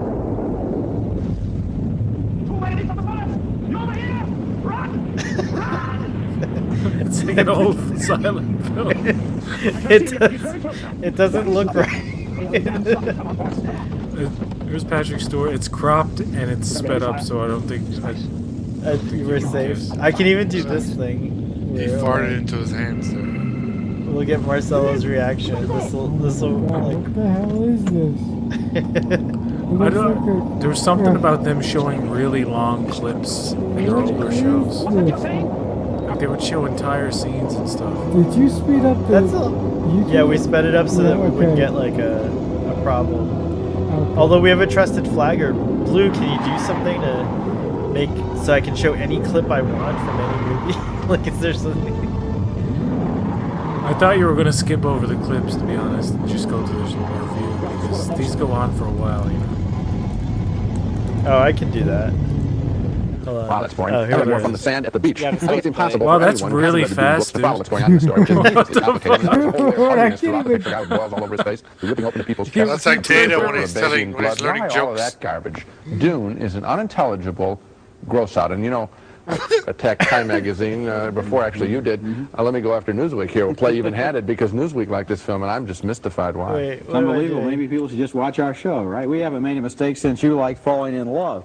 Oh, come on. Now, that's a good performance by De Niro. That much you Certainly agree. better than any of the performances given in Dune. One of the sad things about this picture I is love these guys. that it doesn't give you any entertainment, even on the level of looking at the special effects and the wonderful things happening on They're the quite screen. cheap, They're actually. not that. There are scenes that look like those high school pictures you see where some kid has a plastic airplane going across in front of his mother's bedspread, and you're thinking, this costs $45 million? Yeah. We ought to be able to see more windows on those Yeah, spaceships. there's a thing where he's Oh, wow, riding more a giant windows. worm, like a surfboard or something, and I was laughing at it because it was quite amateur. Well, the worm is supposed to be going It's like this, and I awesome. had Are the you feeling kidding? the camera was going like this. Yeah, also I Captain love Video. all that every outer stuff. space shot They is like hated it. outer I space from know. Captain Video old TV shows. Not very exciting. The only thing you could possibly do with this movie maybe would be Comparing use it it to as a Captain talk-back Video, movie like, later that's on when harsh. it gets to the campus circuit. Right. It's in 16 millimeter. Hoot at it. Yeah, you can sit there and wait for the one-liners and then go. They could make, in fact, a kind of a real long version of the Rocky Horror Picture Show. People could come Wow, to the they're, like, theater with predicting sand the and cult worms. following. That would That's be lots funny. of fun. Yeah. I recommend that. Okay. That is funny. Wow. That's eye-opening. I had no idea. I never saw that, Siskel and Ebert. Well, anyway, Z-Man, we recommend you just go into a cold turkey. The panel Yes. the panel all Cold says turkey, just please. I say you can read the book if you want. If you like reading, if you then I think he you can does read the like book if reading, you want. so I'll recommend that. But you don't have to. The thing is, you don't have to. You don't have to. I think we covered everything in pop culture this week. We covered so many things. Is there anything we're missing? Did I you never. watch? I wanted to chime on a Star Trek thing. Oh, cool. We're always Star Trek. One of the things I would yell about when I would watch Discovery, Was what? that everybody whisper talks. Oh no, that doesn't bother me. Whisper. For me, it's like you're supposed to be having more emotion, but it's like, why are you doing this to me? Why? That's funny. That's funny because like Everybody- that is really funny because they do whisper or talk low. But I thought it's just because mics are better, so you can do that. Like the pickups are it's like how normal people talk. Not all the time, but we're speaking at a regular. That doesn't bother me volume at all. voice. You But called then me a all- loud everybody's Cuban talking. earlier. Like, what, in the ship, if you talk loud, does it just, reverberate everywhere? So you have to talk quietly? The biggest complaint I heard was there was too much crying in Star Trek The Discovery. voices, if the Every voice, if you're, episode, Sonequa Martin Green has to cry. Every episode. I think it's in her contract. Dude, look. the problem with Discovery is that if voices get into the turbo lift shafts, since they're so massive, the voice will reverberate within the shaft and become like a force that'll rip the ship. So they It'll gotta make talk a the little. warp core unstable. Yeah, no, like every time Sonequa Martin Green cries, she just starts and then give me a couple seconds and I'll be. Her crying in season 3 was appropriate. I thought she was like overwhelmed. There's a lot of emotions for her. No, but I was crying in season 3. There's a lot of moments where I was crying. No, today in the afternoon, I was watching Bittersweet Sorrow Part 1 and 2, and there's like a lot of parts in that in that two-parter that I was just like, ugh, I was losing it. For what that's worth, I guess. Blue wants us to read a script. No. But I don't know if I'm in. I don't know. What can we read? Have we done Dune already? We did Dune, right? Yeah, we we've haven't done talked scenes about from Dune. the fact what? that The Exorcist is getting a sequel. All right, you with guys Ellen talk about Burstyn that as- while I as go the mother. get some more. I didn't know it was. That's news to me. You know how Blumhouse I'll be did a back. sequel to the first Halloween and ignored all the sequels? Mm-hmm. They're gonna do Well, that they again. just did a deal where they're bringing back like 90-year-old Ellen Burstyn as, Reagan McNeil or what it were. you know, the mother. And it's like they're gonna ignore everything. It's gonna be a direct sequel to the first, like that TV show that came out where Gina Davis was Reagan, all grown up. That was a decent show. The show That was a pretty fucking good, yeah. dark, disturbing show for something like on network TV. It Wasn't like it it on went the way of Fox? Hannibal, where it like kind of pushed the Yeah. envelope a bit. But I yeah, think it was on they're making Fox, another right? 3 Exorcist films. I don't know how that would work. The first one is such a classic. I don't know how you could do it. Yeah, Yeah, but it's hard to imagine anything living up to it. But Part 3 good is luck to 'em, I brilliant, guess. actually, too. I don't know if anybody's seen Exorcist 3, but it is a severely underrated horror movie. That's what I've heard. It was it was pretty good, but I've never heard anyone say it was like as great as the original. No, I'm well, actually no. I'm a bigger fan of part 3 only because I find the original to be Hokey? very shittily paced, and I get bored very easily during the original. William Peter Blatty actually directed the third one. He wrote the original book, and it's a direct sequel to the first one. I think it ignores the second movie, Heretic, which is one of the worst movies ever made. It's like up there with Highlander 2, The Quickening. That's a movie we should read I think from. I Is watched- Highlander And Fast 2. 9. I actually Fast 9 is walked one out. of the worst movies ever made. You walked out, Greg? Yeah. Which one did you walk out on? I don't know. I think it was Highlander 2. I forgot. I went to see. I've never walked out of a movie, and me and Melvin. Did you know Melvin? I Ruben? think I met him once. So we went to see it, and we were like, "This is so bad," and we walked out of the movie. Like that was the only time I've ever walked out of a movie. And I'm someone who usually just accepts things. I'm like, I'll just turn off my brain and accept it, and whatever. I paid for it, but we were just like, "This is just such shit." I've only ever walked out of one movie, and it was Van Helsing with Hugh Jackman. Understandable. I was like, I'm gonna go fucking have a cigarette. I walked out in the middle of the movie. I was like, I'm out of here. Mortal Kombat Annihilation, 5 minutes into the movie. I've said this before. I walked right into Alien Resurrection. Wasn't that bit? Wasn't that good of a out of the trade-off? frying pan into the fire? Yeah. And I remember seeing Domino, that Tony Scott movie, and I walked out in the last probably 10 minutes of the movie. Like, it was near the end. I was just like, I can't do this. I can't watch a movie that's literally making me motion sick. And that was the thing with Tony Scott, God, rest his soul. But his movies were just like Man on Fire. Good movie, but shaky. It's just like he had this obsession with just fucking shaking the camera all the time. Like he could never hold the camera still, or like it wasn't his directive to have a static shot. Like everything had to, the cameraman always had to be gyrating or something. It was really weird. I don't know if anybody else noticed that about Tony Scott movies. Yeah, Yeah, he had that kind of shaky cam. Flashy, heavily edited, quick. Some of the stories are good, but then like the direction, I don't know. I never liked him as a director. Ridley Scott, by the way, is coming out with a new movie, the Gucci movie with Lady Gaga and fucking Adam Driver and Jared Leto, and it looks insane. He's also doing The Last Duel too. The Last Duel, which also looks insane. Like he's gonna have 2 movies. That could look pretty good. And by the way, when that Robin Hood movie from 2010, people like crapped all over that, and I didn't think it was that bad. Yeah, actually, that Robin Hood movie with Russell Crowe from 2010. That's my favorite. My grandfather, that's his favorite Russell Crowe movie. He loves that movie for some reason. It's pretty good. It's not that bad. It's a fairly grounded interpretation, and it's not about Robin Hood. It's about some guy who slightly resembles the character, but yeah. But my favorite Tony Scott film is Crimson Tide. Like I watched it at the beginning of the weekend. There's something about that film that just speaks that's probably to me. one of his ones that doesn't have so much shaky cam. Like it's still got that Tony Scott like zoom in. Like it's kind of like chaotic camera work for whatever reason he does that. I don't know.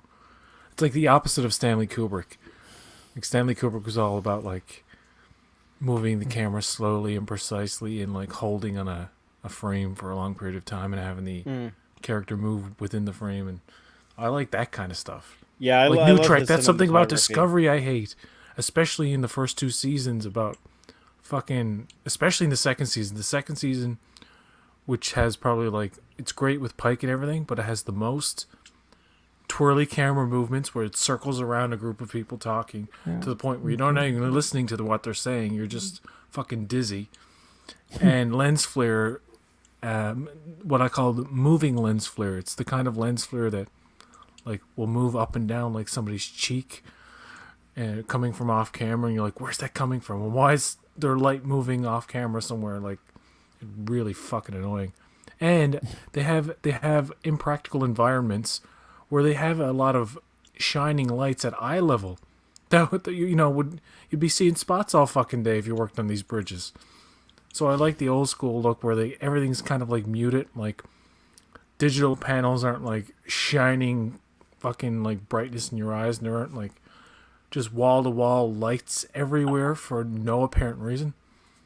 They're like right behind the captain's chair, so that when you have the captain in frame or somebody in the captain's chair in frame, when you're moving the camera, you get that like that contracting of the light, and that it's all about style over practicality in some parts. That's what I don't like. I don't know why I went on a rant about Discovery. What were we talking about? No, it's fine.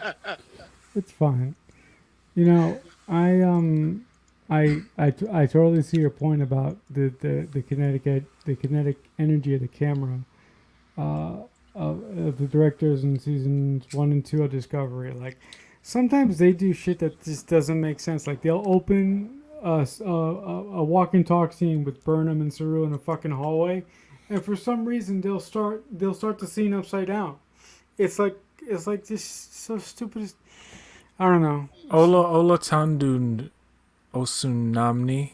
Yeah, I mean he's the guy that does a lot of like I don't know if he does so much Dutch angles, but he does like full on like side angles and like starts shots from like the completely upside down stuff. He's done that a couple of times, and you can almost spot his episodes when he does all these weird like kind of camera movements.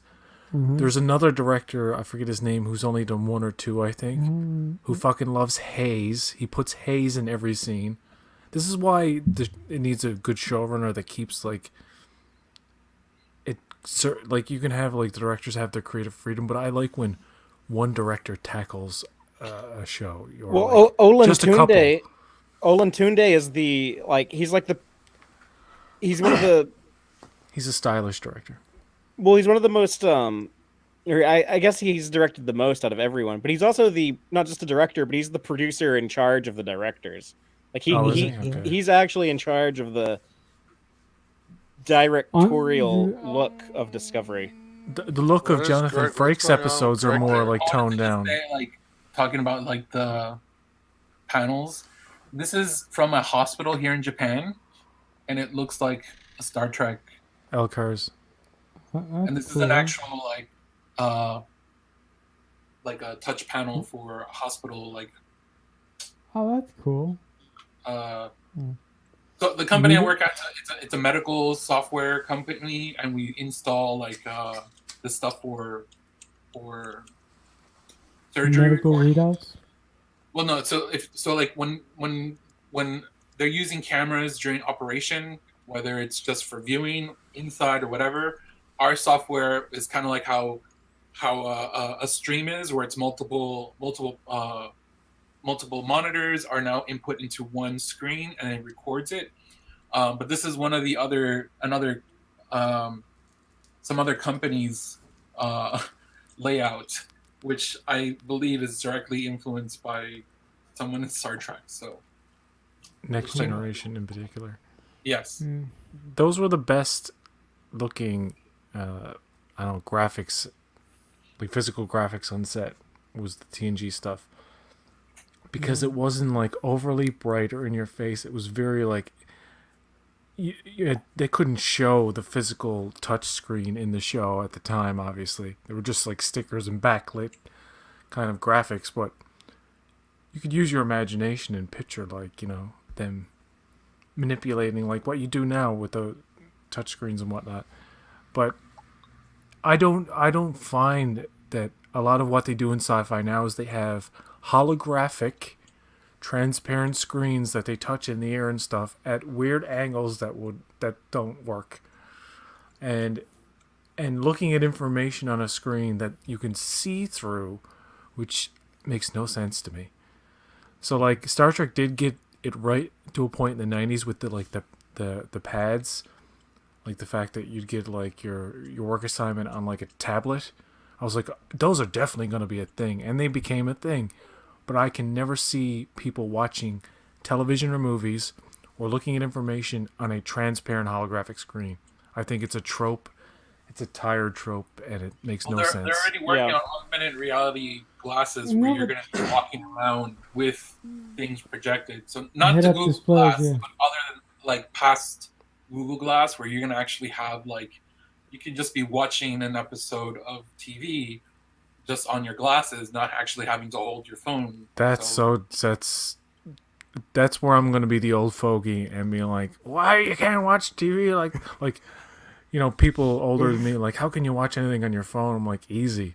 But like the whole thing about like walking in fucking public and like having your vision obscured by like this thing, and it's like, wow, it's bad enough we're looking down ridiculous. At a screen that's not like attached to our eyes, but that's that's going to be a niche thing that not many people are going to do, I don't think. For me, in Japan, and especially in Tokyo, like most people don't have cars. It's public transportation.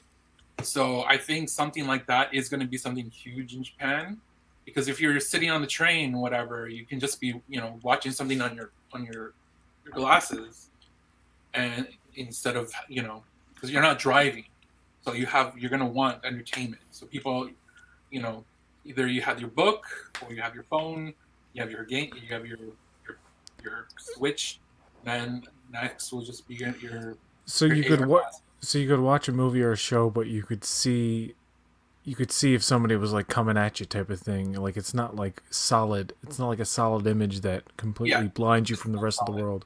No, it's not solid. It's not a VR goggle. It's AR. Yeah. It's going to be layered over the real world. And that's the thing about part of my job is actually I had to do some research, because actually we're trying to incorporate AR into our services. Also, the whole concept of self-driving cars. Self-driving cars, people are going to be sitting around. They can have those things on. Yeah, Japan is also going to be huge for self-driving cars because there's such a huge elderly population now. And especially like in the more rural areas where, like, you know, if they need to go to get groceries or the doctor or whatever, there's these old people who can't go out anymore. So actually, self-driving cars for Japan is going to be something huge. And also in Japan, people don't keep their cars super long, because the longer that you have your car, the more it costs for insurance. So it's actually cheaper just to get a new car than actually having to do that, because also you have to have it maintained certified every few years. So if your car is like kind of all wonky, it doesn't pass and you can't drive it. It's not like in America where you're just like, oh, you know, check engine lights on, all these other lights are on, whatever, you just keep going. You're not allowed to do that here, because it potentially would cause an accident towards other people. So in Japan, self-driving cars will come in to cycle very quickly, because people will have to change their cars more often. So, you know, in sci-fi, when you have holograms everywhere, both transparent and like solid looking ones, and, you know, the screens that they're touching in the air and stuff, to me, like the most realistic approach, like in actual real life, augmented reality glasses seems to be the thing that's going to achieve that effect, even though in reality they're not going to be physical holograms in front of us. We're all just going to see it through a lens type of thing. So you could, like, I wouldn't want to watch anything like while I was on the bus or something through transparent glasses, but I would like to have that augmented reality experience of seeing a solid thing in front of me that I could walk around and kind of manipulate with my hands and stuff. But that's like the thing in sci-fi. All of this stuff that we're striving for now is not like real holograms that will actually be touching it. It's all through the. It's already being developed because It's already being developed now, but I don't think we'll ever get to that point where we're actually manipulating real holograms. So LiDAR is doing the hand tracking stuff, so you can actually manipulate. Yes, but what I'm saying is like I don't see a reality in which we will actually be manipulating actual physical holograms in the air that somebody else could see and look at. You know what I mean? Unless they were connected through that vision. I'm sure we're gonna eventually get that. Really? Like Yes. walking, talking holograms and shit. Yes. That we don't need glasses for. Well, that we don't need glasses. Probably not right now, but we're gonna first have our own personal ones, and then the technology is gonna be that we're gonna be able to share. So you can how we're doing right now, we're sharing screens. We're gonna be able to share whatever our visual experience is. But I'm talking about think the actual practical effect of like emitters somewhere in your house. Or There was an emitter holograms. at Disney. Given enough time, I think Star Wars at the there's a hologram of Rey. In the past, when they do holograms, like in like person, you see a screen or you see like it's a flat piece of glass. Isn't yeah, it? or flat or you see things like that. But this was imperceptible, and so I think there's a matter of time where we're getting to a point where they're gonna figure out ways to emit things without surfaces, like without the glass or without the smoke or whatever, like. And things like that. So it's like the concept of that James Cameron talked about a few years ago, that they were trying to develop 3D without the glasses, and I can never get my mind around that. Like how? Because the screen would have the screen. I just can't conceive of it. I'm not smart enough to use. The 3DS does that. The Nintendo 3DS does 3D without glasses. Real quick, look up videos of advertisements in Korea. That's a shitty kind of 3D. I know what you mean, but that's not. Look at the advertisements in Korea. They have Korea has these walls with 3D project. It's not 3D. It's just a flat screen, but it looks like fucking 3D shit coming out of the building, basically. Like the big cat. Giant. There's a big cat. There's a bunch of them, them, like a the shark one. Yeah. Looks like a big cat is coming out of the corner. It's wild. It's crazy. Real quick. Tokyo. Star Trek is how many years in the future? TNG, let's say. The TNG era 300. Is 200 it's years? like 250 years. TNG is in 2364, season 1 of TNG. So 250-ish. In my brain, I can't get around the fact that holograms, in order to generate holograms in a physical environment where like a whole room without glasses can see the thing, it would need a surface to reflect off of. Either that be some kind of like controlled smoke or glass or something.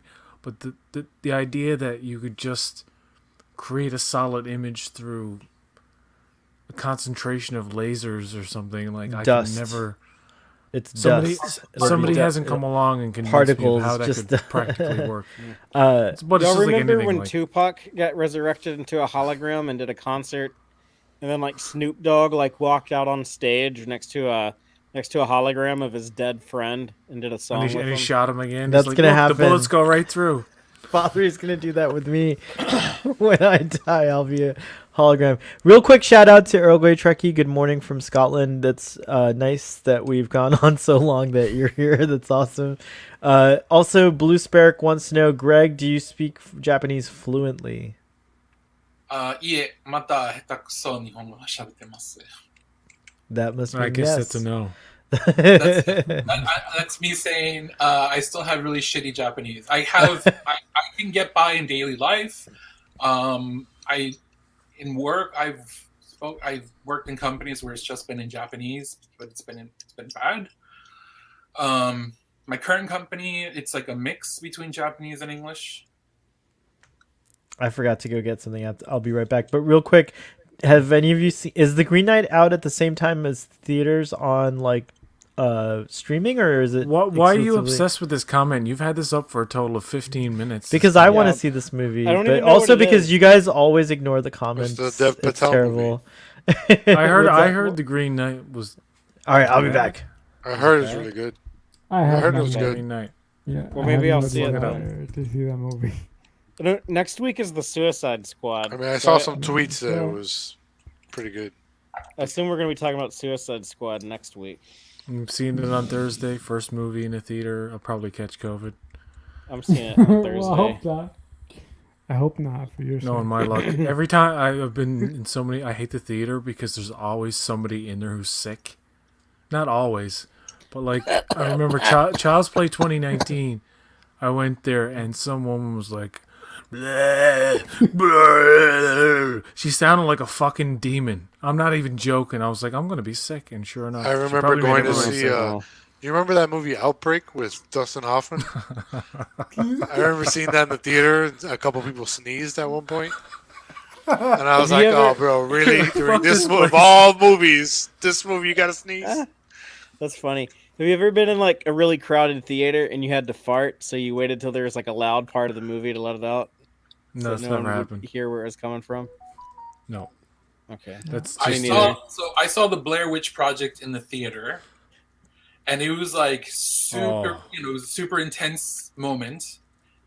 And there was a guy who was coming back from the bathroom, and he stumbled on the stairs, and you can hear the whole theater shift over to the left where the guy stumbled because it freaked everybody out. So because it was like it was this loud auditory noise in this intense part of the scene, and suddenly you have this loud auditory noise coming from one side of the theater. So everybody's like, "What the fuck is that?" So you can hear the whole audience shift to see this guy falling. When I went to see Bram Stoker's Dracula for the first time in theater. I snuck in a drink from from outside, and it came. Back then it came in actual glass bottles, and I finished the drink and I fell asleep halfway through the movie, and I kicked the bottle, and the theater's kind of like at an angle, and I hear clink, clink, clink, clink, clink, clink, clink, clink, clink, clink, clink, clink, clink, clink, for a good like 30 seconds throughout the movie. Like Dracula's eating people and shit. You're just hearing this bottle going down.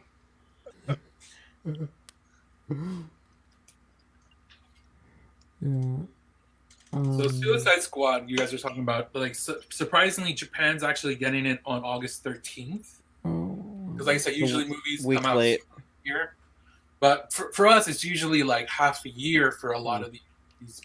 You won't have to wait long. You'll still see it before a lot of people in America get around to seeing it. Probably. Is that going to be on HBO Max at the same time? Yes. Yeah. Yes. But Suicide Squad, watch it. Because of Harley Quinn, that her character was super, super popular in Japan. Like it became like makes sense. I can see that. Yeah, that makes sense. Like this was a movie that was just like going to be like it was a whatever released in Japan. Like it came out super late, but when it did come out, the Harley Quinn character picked up steam and like most of the world that year for Halloween, Japan was full of Harley Quinns all over the place. So, Hell, did you watch the Harley Quinn and the Birds of Prey yet? No, not yet. But actually, Robbie watched it, and I don't know if I'll let him tell you what he did. Robbie watch it? I feel like someone told me they watched it. Was it Marcelo? Maybe I don't know. Remember. The last 20 minutes were watchable. Oh, that's the one with Ewan McGregor. Yeah, Robbie did watch it. Robbie, what'd you think? Tell Father what you thought. I love that movie. That's the best one of these DC superhero movies they've ever made, I think. Well, you'll probably hate the Suicide Squad. I think I'm gonna like that too. I'm pretty fond of the Ostrander comics that I'm told it's borrowing a lot of influences from, and I like James Gunn's approach in general. So if I think with that being said, I think you can look. I saw a headline that said like, "Oh, sorry, Marcel. Sorry, repeat what you said. I apologize. I talked over you." No. I just to go off Father's point. With all that being said, that you like James Gunn and you like his sort of sensibilities, I think you're gonna love this movie then. Because it has a 98. It has a 98 on Rotten Tomatoes right now. So most people critics kind of universally like it. I'm gonna be in the theater, and somebody's gonna have their mask pulled down, going. I mean, like every fucking time with you Hopefully people. that like it's like nothing but like baboons going to the fucking theater around here. Greg, have you been back? You would never go to a movie in my city in the daytime. I don't know why, but women, like older women who are retired, I guess, go around with their friends in the mall. You're the mall walking, right? But they'll decide to take a break in the theaters to sit down and watch a movie. I've been in a couple of situations where like there's sleeping old people snoring in a fucking movie. It's like you just came in here to sleep. That's me kicking over the bottle. You paid money to sleep in the mall. I went to see Gravity, and it was like, I can never mind. Forget it. Greg, I'll just get have into a you been rant. back to the movie theater yet? And what's and if not, is there a movie that you'll? I swear to You'll God, go if I back go for see it. the Suicide Squad on Thursday, and there's some bullshit going on in that theater, I don't know what I'm gonna do. Oh no! So I haven't been to the theaters since the pandemic started. The theaters had stayed open here throughout the pandemic, but like in Japan, you get to you choose your seat, and then they made it so that they blocked off seats so that you can only choose specific seats. That's the same thing pretty much everywhere in Cineplex in Canada, and I think I've lived in Japan for 12 years, and so American culture's evolution, like I didn't know how to use my debit card with the iSeat chip because I came to Japan and we don't use debit cards here in Japan. And so when I went back to America, I'm like, how do I use? I had to ask my father, who's like 75, like, how do I use the card with the icy chip? It's like, That's you just funny. You know, before you just swipe, but now it's like, oh, you stick it in because I've never used Oh a wow! terminal that had. What do they do? They just Something tap. You similar just happened tap, to me. right? Like in Japan. Well, in Japan, debit cards are not they exist, but they're not like a thing. Not like everybody has it. You have your cash card, which you go to the ATM to get cash. Japan has been like a cash-based society. But there was these apps that were coming out, they were electronic payments, and because of the pandemic, these cashless apps blew up. So now I barely carry any cash on me and everything is on my phone. Just tap, tap, tap, everything. My train, the food, the supermarket, any fast food, like everything just tap, tap, tap. your The only phone thing has I become the use- most valuable thing that if you lose it, you're fucked. The only Yeah. thing I use cash for now is for prostitution. You don't do that. You don't use cash for that. It's You on the don't do that. nightstand, honey. That's not what Yeah, you but in do. Japan, people would carry 3, Pick it up and 4 get the fuck out. This is not. No, you don't do that. Sorry, Greg. What were you saying? I was saying before in Japan, people usually carried $300, $400, $500 in their wallet at all times because Oh wow. you know everything was cash based here. Like you, even I if have you go a- to expensive restaurants, you would figure, oh, this expensive restaurant should take credit cards. No, cash only. It's all cash. I have a lucky. That's a good tip for when I come because I will come to Tokyo at some point. So if you give them a perfectly good credit card, they're like, "This won't do, sir." And they give What you about 2 for halves tourists? back. Well, it So dishonors tourists- them when they have to cut themselves. That's the So as a tourist, I'll be able to download one of these cash apps and use it instead of cash. Possibly, I don't know how it works. Or there's the card still. So there's like the train card, which is the Suica. That's what I have on my phone. So this app, this card is a train card, and if you charge the card, you put money into the card at the station, and then you can go to different restaurants or whatever that take that payment system, and you just tap as long as you have cash on there. Oh wow. tap that ass. Tap that card. Father, what were you gonna say about reverse of what Greg experienced? When I was in Sweden in 2015, everyone over there was using the cards with the chip, but they hadn't started using those here in the States yet. So I was really confused when I saw like all the Swedes just like use that little chip to like buy things, and then like when I was trying to like buy something, they're like, "Oh, your card doesn't have a chip." Like, "Oh, I guess we have to swipe it." They're like, "God, this is 2015. Come on, man." They had to bring out that old machine with That the carbon happened copy. to me in that Wasn't happened a to lot- me in 2010 in Europe. Actually, the same exact thing. It was weird. The chips have been around for so long, though. It seems. I don't know. For I you saw a guy guys in the outside of the lineup pay for a USA. coffee just by doing this. He went, done. Yeah, did you get a double from Tim Hortons? Father, it looks like. Do you remember Kramer speculating about how people will communicate in the year 2000? No, I Or don't in the remember new the millennium? gag. He's like, you'll just think of a number and you'll just call the person. He's like, I'm getting a call right now. And it's like, I think we may get to that point, but I don't know. Well, that's what the vaccines are about. Oh, I got it wrong. I thought Earl Grey Trekkie was answering your question about Suicide Squad. I enjoyed it, but selfishly wish it had went on longer. That's not for Suicide Squad. This is, though. I'm looking forward to the Suicide Squad. I enjoyed the trailer and don't think it would be difficult to improve on the previous one, especially with the 12th Doctor in it. I haven't watched a single trailer for this movie. I haven't seen a single Oh, trailer. that's something or a you haven't single- talked about.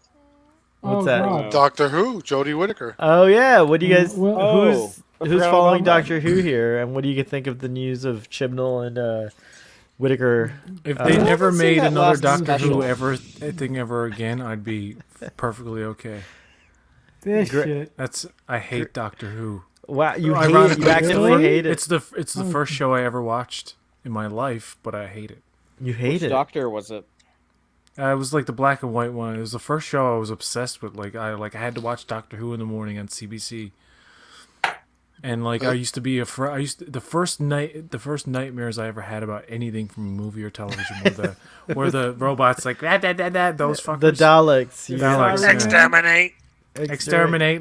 I was actually afraid of those guys. But I tried the new stuff ever since who was the first rebooted one? It was Christopher Eccleston. Christopher Eccleston.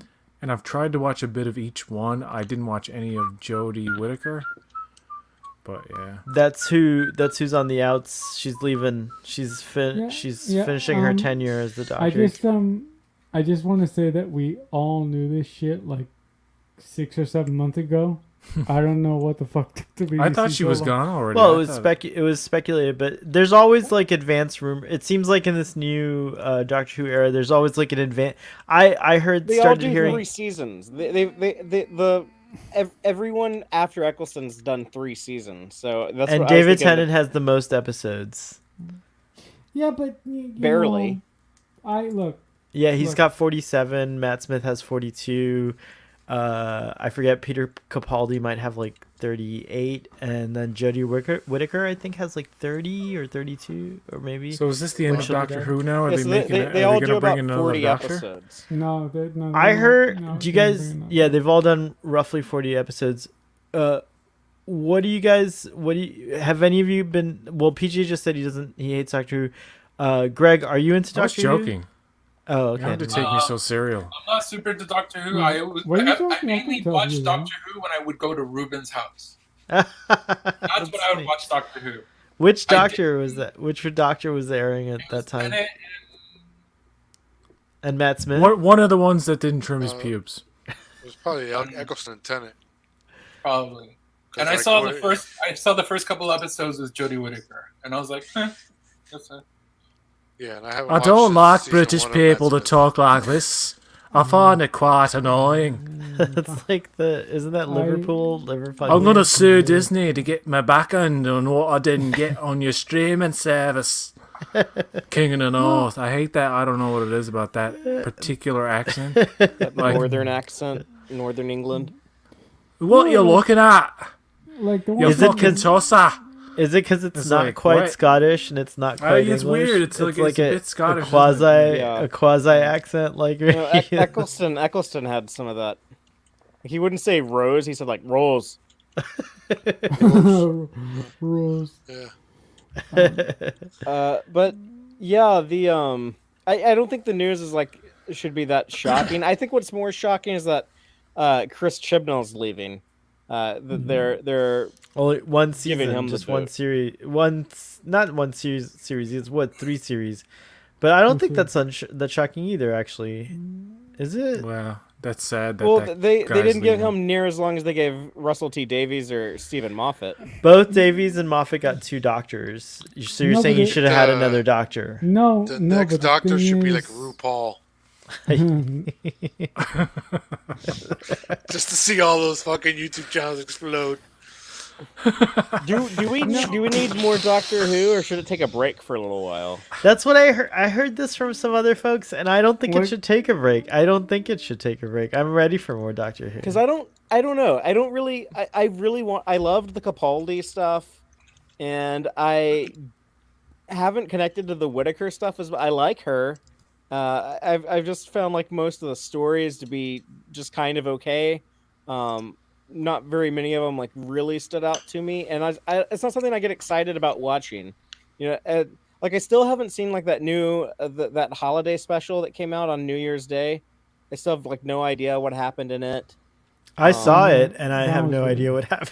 I can tell you what happened. I didn't see it. A lot of nonsense. I present. I have a nomination for the next Doctor Who that was sent from the text message audience. Let me see if I can put this up here. An inanimate carbon rod. All right, here's the nomination for the next Doctor Who. Gary Oldman. Gary Oldman in old Why? makeup.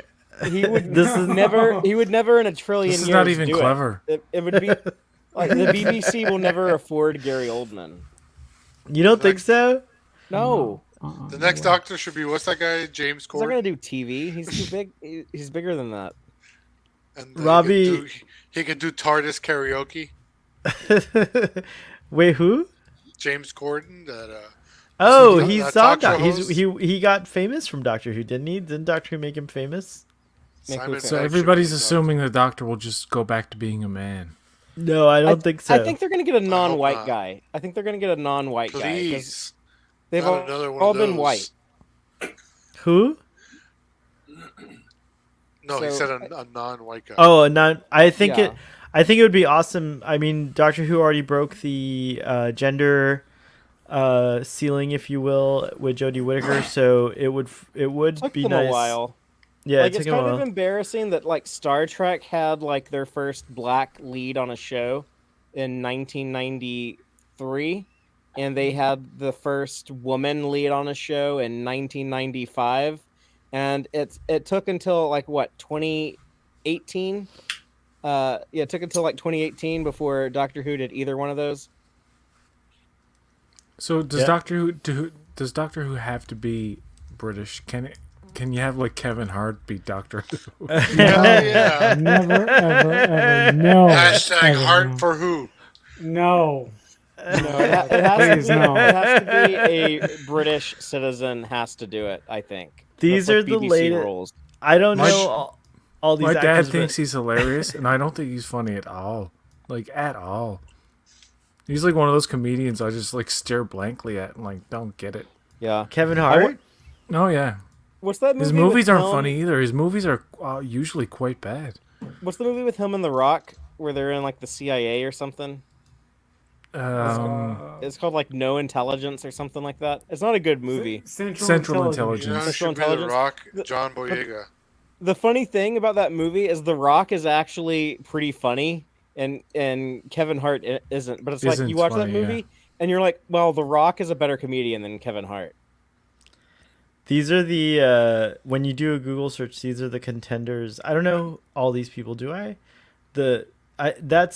What's this guy's name? He's famous, and I feel like I've seen him before, and maybe him, but I don't know who he is. But these are the Doctor Who. John Boyega Contender. should be the next Doctor. I Well, like that well, idea. I think he's too big. He's a movie guy. He wouldn't want to do a TV show. I don't think. Unless Who he's a should be the fan, next he's like Doctor? out a fan dream role.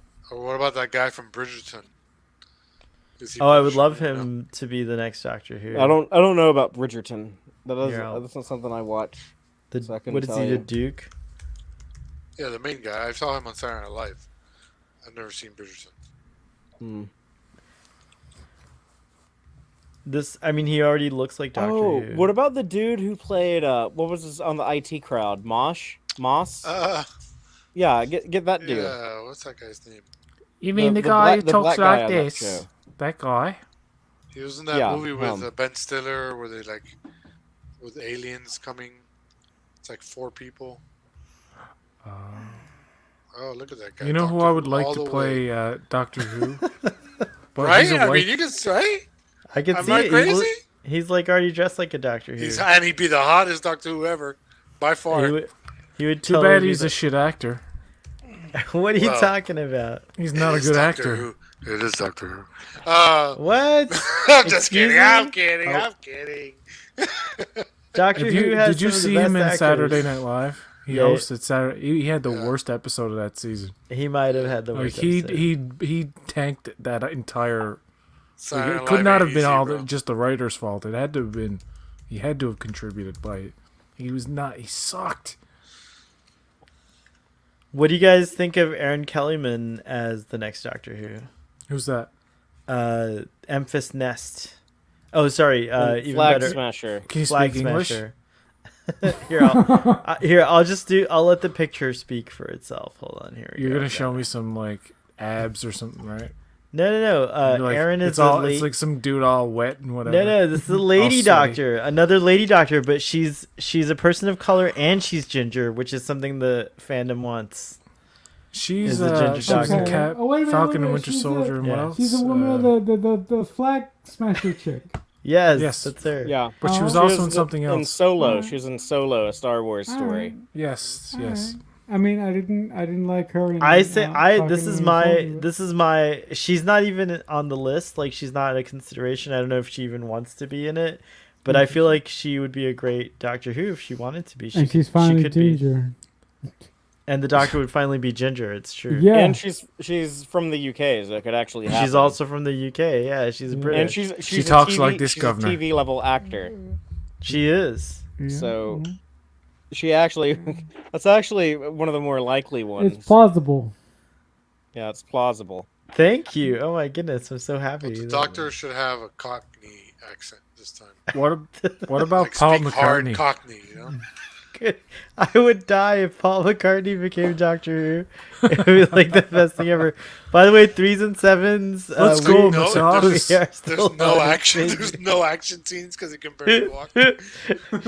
TARDIS on the run. Come on, guys, let's go for an adventure. I feel like the proper Doctor needs to be older from 3s and 7s. What do you guys think about that? We've already had Yeah, Peter Paul Capaldi. McCartney or Ringo Paul Starr. Mc- even. it's I mean, true, Ringo Starr. He's 80. I like the variety. Stephen Fry. No. There, I think there I should would- be somebody young. there should be some old doctors and there should be some young No, doctors. I I like would, the variety. I would prefer. What about Richard E. Grant? He's never been Doctor Who, has he? He has been Doctor Who. He was Doctor Who What? in Scream of the Shalka, which was the first ever webisode Oh, Doctor really? Who. Yeah, Oh. totally. So he's also Helen Mirren was Doctor Who before there was ever in a non-canonical thing, the Red Nose thing or whatever. It's like a charity type fundraiser thing. Oh my God! I just figured it out. Another What? woman, but I don't know. She's white, so I'm sorry. No, I'm joking. Gillian Anderson, I think, would be a great fucking doctor. She would be a Oh, really good wow. Doctor That's a Who. great It's choice. true. I would like Dana Gillian Scully. Anderson. It's true. Dana Scully is a doctor. 3s and 7 says Ringo much better pick. Smith nailed at 25. Nailed what? it. I think he Smith was Matt young. Smith. nailed it. Yeah, Nat Smith. Nat. Matt Smith. I just Oh. called him Matt Nat Smith. Smith. Nat Smith. With a Matt Nat. Smith. Nat May I Smith. be in your movie? Before Matt Smith, my favorite Doctor was the 10th Doctor. Before the 10th Doctor, it was the 8th Doctor. And I So you haven't liked had all a- the even number doctors? Yeah, I think so. Yes, but Matt Smith is still my No, favorite no, Doctor. my- Who. I like No. Oh! Matt Smith. We have My a really Doctor was good. my The text favorite. message audience recommended Alexander Siddig, also known as Siddig El Fadil to some people. What do you guys think of Alexander Siddig? No, as he- isn't he No. British too? He doesn't want to be. Well, first of all, he lives in Los Angeles and has for decades, so he's not going to want to shoot a TV show in the UK. But yeah, I don't think he wants to be the lead on a BBC show either. Really? That's a shame. He'd be great as a Doctor Who, I think. He's already been one Doctor. I have a question. I think it'd be fair to Midley. I have a question. Okay, we're talking about who's going to be casted as Doctor, but we're not. I feel that we're escaping like the most important part of this whole conversation. Who do you think is gonna be? Who's do you think is gonna be the new showrunner? Alex Kurtzman. No. Serious question, PJ. Come on. Watch. It's Secret, gonna happen. secret door. He's Science right. deal with Probably- BBC. Probably Is he not someone the who saver works of on British franchises? television already. Like It could be probably Toby Woodhouse. Is it Woodhouse? Toby Woodhouse might Woodhouse? take a crack at it. I I don't know wouldn't who that mind is. Mark. Who is that? Toby Woodhouse is one of the writers of Doctor Who. Also, Mark Gatiss. Okay. I wouldn't mind as. Oh, I don't- good choice. Mark Gatiss, good Gaddis choice. works on a bunch of other stuff though, right? Like he's, Yeah. But and he but was but- really involved in the Moffat years. So yeah. I think.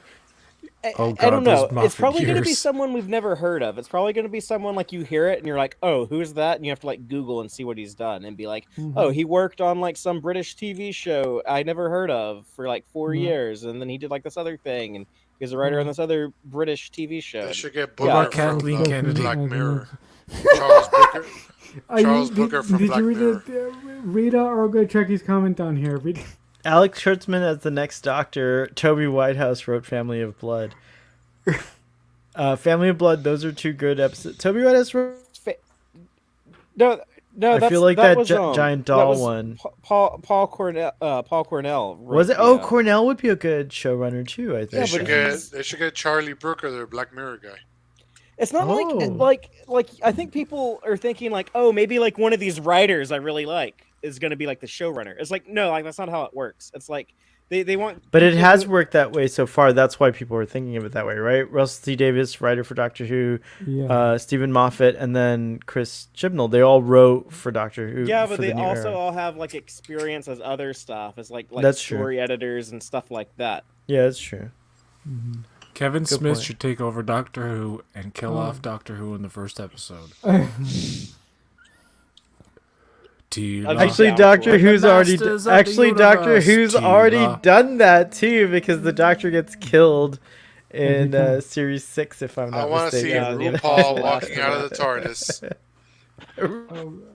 It's like Bitches, what time is it? I don't know. I want to be excited about Doctor Who again, but it's like after Star Trek came back, I just like I have zero enthusiasm for Doctor Who these days. Like I like the Capaldi stuff, but like, you're like that Jeopardy contestant, Doctor What?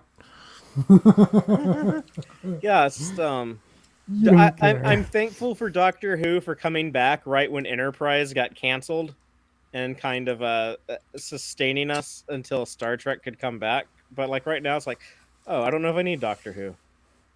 Here's the next Doctor Who, everybody. Fabulous. And look, it's very British. And This those is are a- his companions. Those are his companions. And of course, Starfleet Boy After Dark isn't Starfleet Boy After Dark without some fucking abs and dicks. What? I didn't mean to do this. I didn't And mean you know to what? do Those this. two same guys could be in my Masters of the Universe spin-off Showtime series. That's He what we keeps need trying to read turn me from. gay with this stuff. Stop. Hey, we need to read from the Masters of the Universe live action movie at some We point. should do that, actually. Do you I want watched that. I watched that the other day. It's fucking hilarious. Yeah, with Tom Paris. Tom Paris but Dolph Lundgren, man, he's like, his acting is like this. There's a point where he's like, "Let her go," and you will never get to a Skeletor. Sometimes his lines are so mumbly and fucking like that. He almost sounds like Sylvester Stallone, or like you just can't understand him. But know the what other I was- actors, you can understand what they're saying, but him, it's like, what the fuck did Dolph Lundgren just say? It's like when This he is not- speaks, it's totally worthless. This is not a spoiler because you see it in episode 1. But when the Sword of Power splits in two, I forgot when I was a kid. The Sword of Power was in two parts. There was a Skeletor one. It was purple, and there was like a regular one, and you had to like combine. There's a toy, and a friend of mine was reminding me about it. He's like, that's a deep cut into the toys. That the fact that there's two. You know, the Master Sword is split in two, and you have to join them back together or whatever, or potentially. So, Isn't it called the Power Sword? Not the Power Master Sword. Did I call it the Master Sword? That's Zelda. Sorry. I don't think it was split in two. I think that there were two swords. Like there was an evil version of the Master Sword or the Power Or Sword. the Power Sword. Yeah. Yeah, but yeah. Frank Langella as Skeletor is priceless. But Mark Hamill is pretty good. He does. It sounds a bit like the Joker though. Like this, Batman. It's kind of got that, fucking. The raspy He's trying to Joker. do. It's not like he's trying to do Joker. It's just it comes through. Him and Kevin Smith get along really well and like working together. When I saw Kevin Smith present Jay and Silent Bob reboot, he was. I don't want to spoil that movie for people who haven't seen it, but they do reference Cockknocker, Mark Hamill's character from Jay and Silent Bob Strike Right. Back, and they Moisturize me. You had told the hoped- story before. I know Oh, what you're did gonna I? say. Go ahead. No, Yeah. go ahead. It's good. They hoped to get Mark Hamill to come back, and Mark Hamill called Kevin Smith and told him, "I'm sorry, the evil empire won't let me do it. Star Wars did not want him to go be in a Star Wars parody thing again with wielding a lightsaber as someone named Cockknocker." Yeah. Again, talking about we're ending the show how we began it, talking about Disney being shitty and terrible. And I mean, that what are we that looking decision at? on Disney's part made all the difference in the Star Wars franchise, didn't it? It wouldn't have affected it one fucking bit. United the fans. They think someone's such a fucking idiot that they're gonna go like see like Mark Hamill calling himself actually get Cockknocker confused. and waving a lightsaber around and be like, "Oh, so this is the new Star Wars movies?" Like that's how dumb they think people are. You'd have to be pretty. Yeah, I mean that's not even a thing. I don't know why they would be like. I think Mark. You know what could have been? Mark Hamill was just like, I don't want to fucking fly over there and do this. I'll just Yeah, I tell don't them wanna that do it. Disney told me I can't do it. No, everyone was wanting to do it. It's like we were talking about. Everyone wanted to be in that movie because everyone felt 'Cause of the sorry heart for him attack. having the heart attack. Yeah, even Ben Affleck. Was like, "I'll work with you again." The character of Kevin Smith says in the actual movie, I guilted people into being in this movie because I had a heart attack. And the daughter and everybody actually online complains about his daughter being in all of his movies. And in Harley that movie, Quinn Smith. And yeah, in that movie, Harley Quinn Smith's character criticizes the director Kevin Smith for putting his kid. So it's like a meta Yeah. joke, They understand Kevin Smith is thin-skinned, dude, as people have said recently.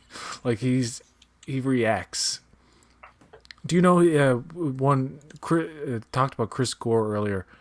He told a Kevin Smith story on this podcast, and he's changed. I don't like him anymore, but he did like a mediocre review for Dogma, and Kevin Smith got his number, his home number, and called him to confront him. And Kevin Smith is known for, especially when he worked on. I like Kevin Smith, by the way. I'm not bashing on him. But when he was working on Masters of the Universe Revelation, he would be so moved by some of the scripts he'd get, and he had a habit of texting a picture of him crying reading stuff, and that's a thing with him. Like he likes to take pictures of himself and film himself crying at like episodes of The Flash and shit. So all of this sensitive stuff about Kevin Smith, people are just using against him now full fold. Oh, you crying, every little thing that I didn't even think was an issue. It's just Kevin Smith being weird, Kevin Smith. And now they're getting into the whole territory of he's just fucking gross pervert anyway. I'm like, man, it's so quickly everybody just turned against this dude. I have no problem with him. I don't see the issue, but they just love to fucking hate some people, man. I don't get it. This is why the episode 4 commentary doesn't work, Starfleet Boy. I just want to know why what all those big beefy men do all day by themselves. They look no at gay spoilers, porn, no probably. spoilers. Shh, no Because- spoilers. Will Strange New Worlds save Starfleet That's what Boy? we all do. That's where we're ending this. What you Let's just were face saying it. earlier. It's just the fact is What's that wrong? Are you in danger? Do you need I'm to in be danger, saved? yeah. What if fucking Starfleet Boy is gonna save Strange New Worlds? Save fuck? me. That's what What I if think. Starfleet Boy doesn't save the TV show Strange New Worlds, but he saves actual Strange New Worlds. Worlds? Look, So Hell's gonna show up on an episode with a goatee, and he's gonna be an alternate to Hell from another universe where he saves Strange New Worlds. Anson Mount's Yeah. have you been saved, son? I would like to I'll be bathe you in saved. some water. I would like to be saved. I would definitely like to be saved by Answer Mouth. I do think that's definitely something I would not mind being a damsel. EGT says SFB doesn't need saving, and that's true for Star Trek too. So thank you. Star Trek doesn't need saving. I mean, like, love it or hate it, it's still here. It's around. It's thriving. It seems there's like more shows than I've ever. I don't remember. I consider this like a new. Like, it's like, what are you laughing at? Tell me. I'm just thinking of the debacle that Strange New Worlds would end up being with all of our hopes so fucking high. But this is the thing they're gonna do. This is the thing they're gonna do. They're gonna end up. We're gonna see species from like that we haven't. We're not supposed to be for like 200 years or 5 years or something. It's gonna have a species Like, 8. it's gonna be continuity problem upon continuity problem. Like, there's gonna be a Q in it. There's gonna be the Borg in it. There's gonna be the Gorn. The first episode's gonna have the Borg, the Kazon, like.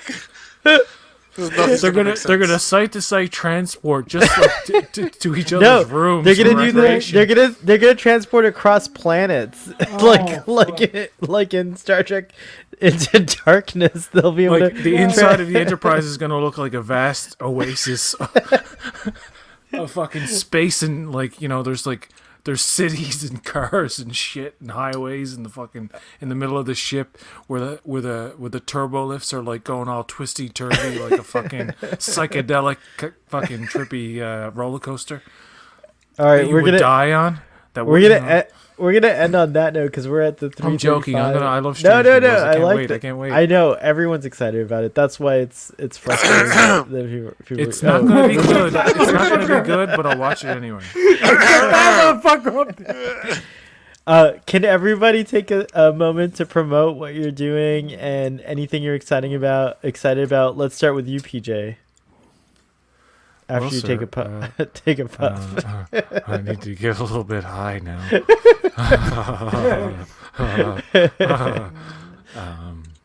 I forgot. Life Go finds a ahead. way. I have nothing going on in my life, okay? But you could Just find leave me alone. You can find some cool stuff for PJ on both Boat Wreck and PJ's media reviews. Don't even mention things that I don't even pay attention. I don't even pay attention to that PJ media review thing. Like, all right, fine. Anyway, ignore me because the more you listen to what I have to say, the more you won't like me. No, that's not true. The more you listen to what PJ has to say, the more you like I should him. be called Evelyn. There might be a DS9 thing coming from PJ soon, so stay tuned on Twitter. yeah. for Coming that. from the butt. Coming from Yeah, Straight out my butt into your eye holes. if you're a Niner, then you need to. Now you got pink eye. You're welcome. Oh my goodness, you have pink eye. PJ's gonna give the whole world pink eye. All right. Anyways, One eye at a time. So all right, cool. So check out Boat Wreck. Greg, thank you. First of all, thanks for coming on at like no idea what you're coming on to, because I just like messaged you after You 20 sent the years. link, and I thought like maybe like when on Facebook sometimes people get their accounts hacked and you get random links. And at first I was like, is this a hack? So I was a little scared to click the link. Because the last message on Facebook that I sent you was to upvote like a photo that I did like something like 20 years ago. It was 2014. 2014. Before Facebook existed. So thank you. First of all, it's kind of like I hung out with you again. It's been a nice reunion, and I love you so much. And I'm so glad you stuck around till the end of the show. And I hope you'll come on more. I'll randomly send you links more often if you like, because this is like a fun thing we do on Fridays, Saturdays. For me, it'd be Saturday mornings, and I don't have a life, and we're still in the middle of the pandemic, so I'm here. Awesome, Greg, I'm going to start my own channel called Starfleet Man. You're welcome to be on that. So I've had a YouTube channel since 2007, 2008. I don't know. Oh, wow. It's FYI Tokyo. It had been dormant for a few years, and now I came back doing J-pop, K-pop, C-pop, related content. I Oh my had god, I done love BTS. So I used to do a lot of content about stuff on Japan, but of course then there was like a million other people came to Japan, and the content became oversaturated, so I just kind of stopped. Same thing happened with Star Trek. No.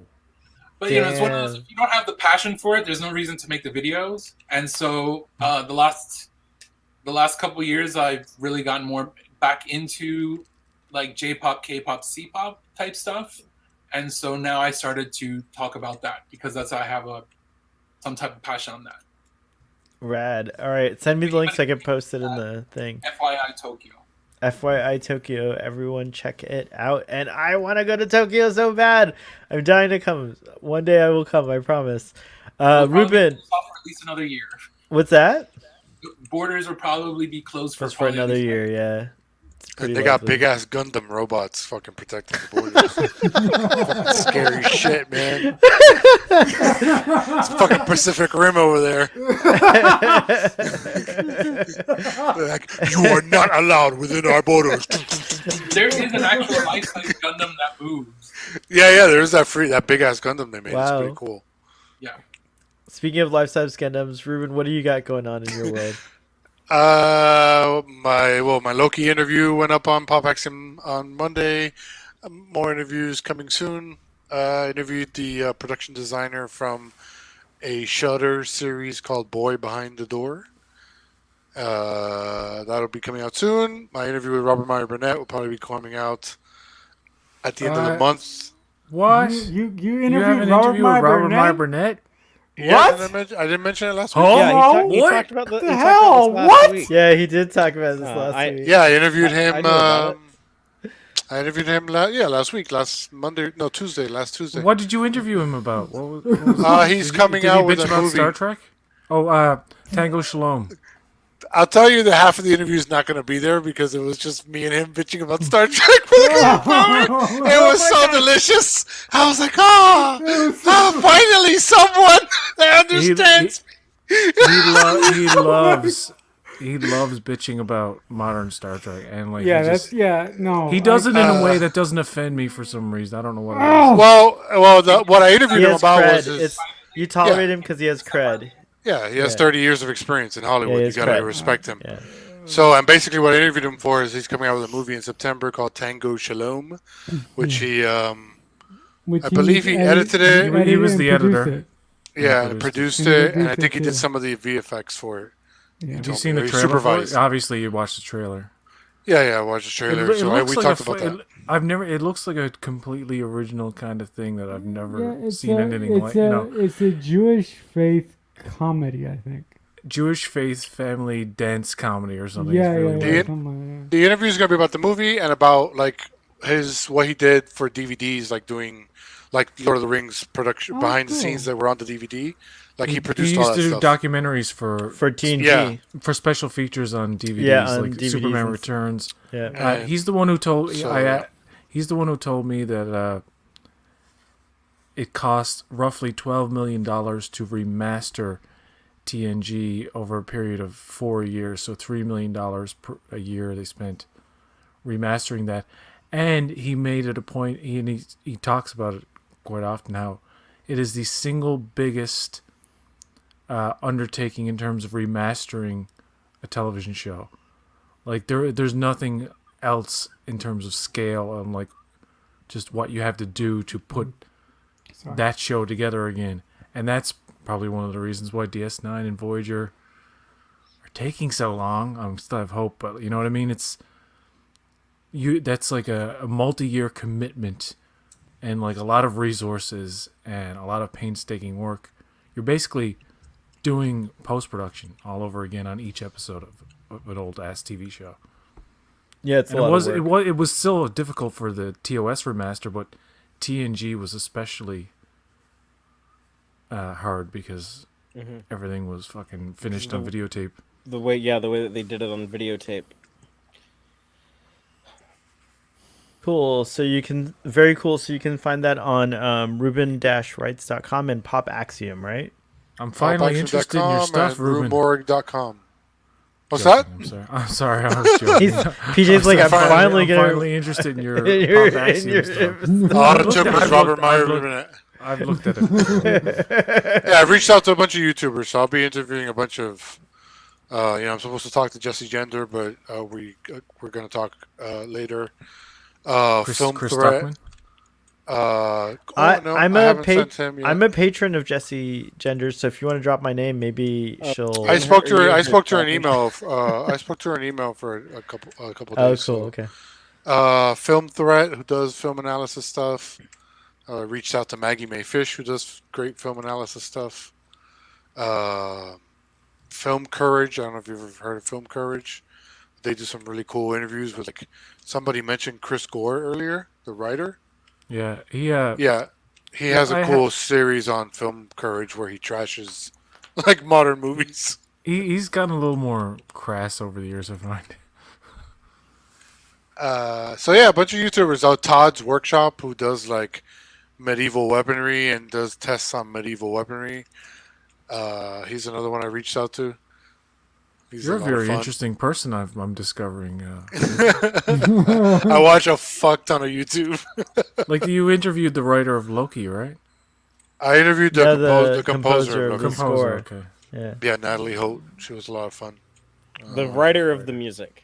That was an interesting interview too, because there was a Disney rep on it the whole time, on the call the whole time, who never said a word. Who never said a word. Even when I directly said, "Thank you for letting me have this interview," not a word.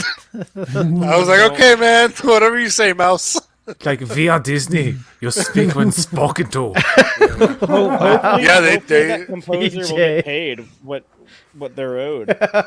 Because with Disney, she who fucking knows? knocked it out of the park.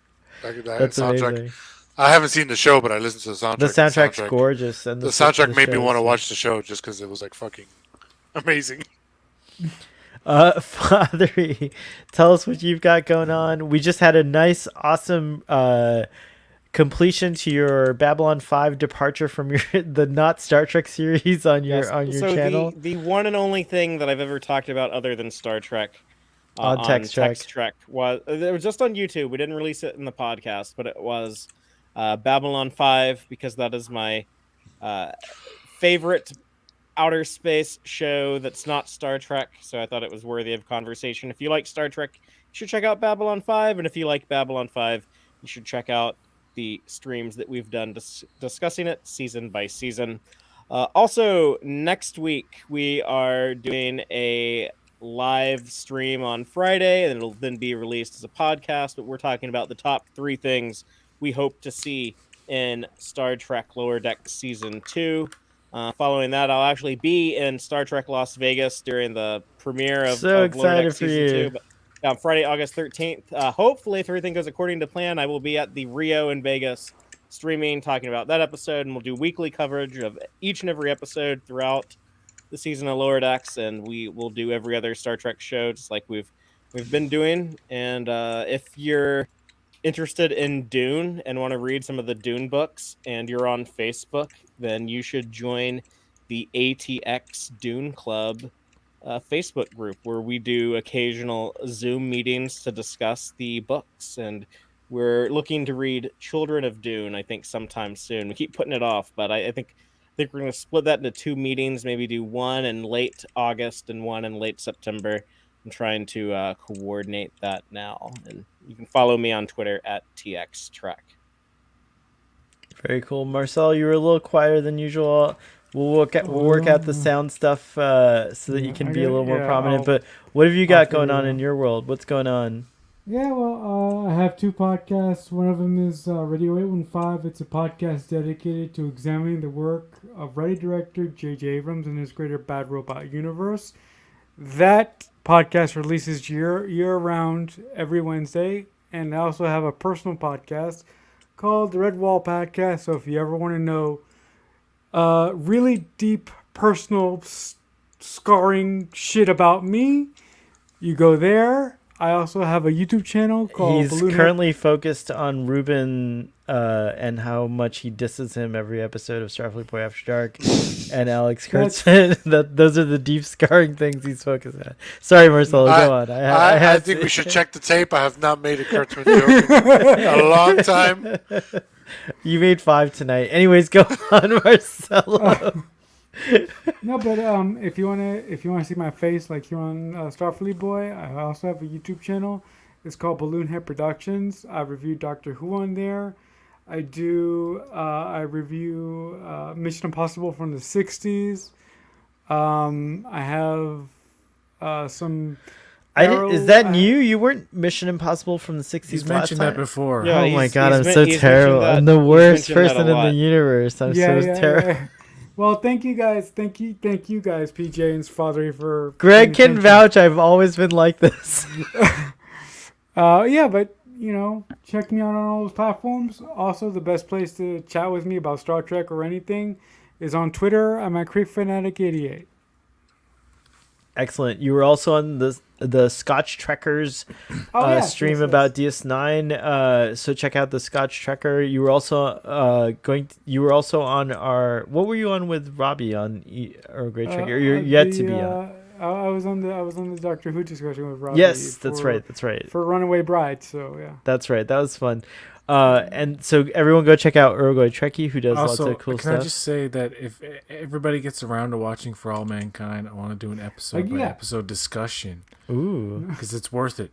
I want to watch it. It's actually Should I watch that first or Raised by Wolves first? No, watch. We already Raised by discussed Wolves Raised first. by Wolves ad nauseum. So I'm gonna watch. What are you saying, PJ? By next week, we should all have watched at least episode 1.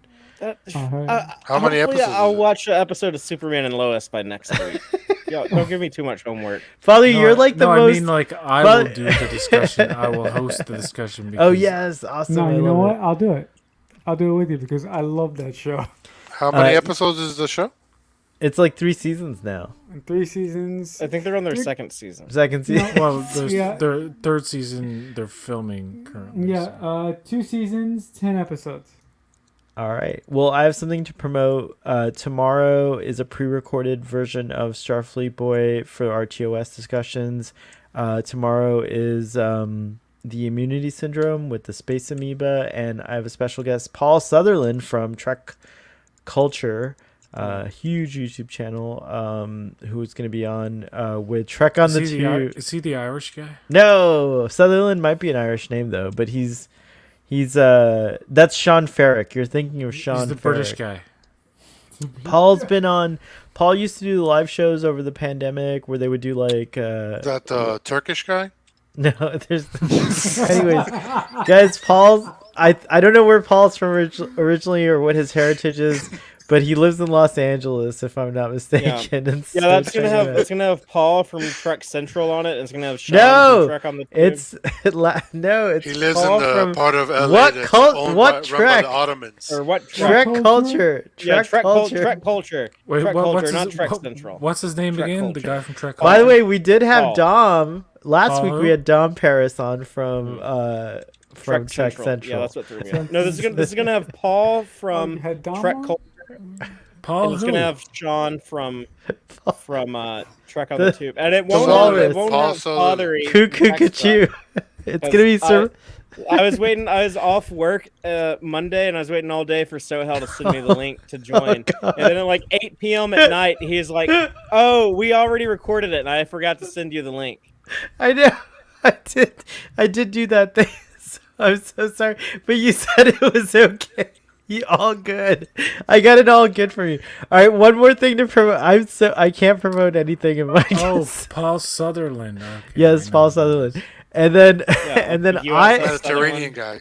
That was the ship that Data was put in command of in Redemption Part 2. And the first officer is like, Poor "I'm gonna fucking take Data orders who's from an a- android." Man, we gotta have a whole episode where we talk about how Data and why he's not a fucking captain. Like by the end of season one of TNG. He was supposed to be. He was supposed to be a captain. Wasn't He- Data like in Starfleet already like 20 years by the time TNG starts? Anyways, the other thing I have to Pisses promote me is off, bro. the Janeway podcast, which is a show that determines that they talk about every episode of Star Trek Voyager, but they do it from the perspective of whether or not things were done the right way, the wrong way, or the Janeway. So it's a very entertaining podcast. I'm lucky enough to I got the episode that doesn't have any Janeway decisions. It's the Harry Kim episode where he travels back in time or gets stuck in an alternate timeline called Non Sequitur. And so please check that out on anywhere you subscribe to podcasts. It's the Janeway podcast.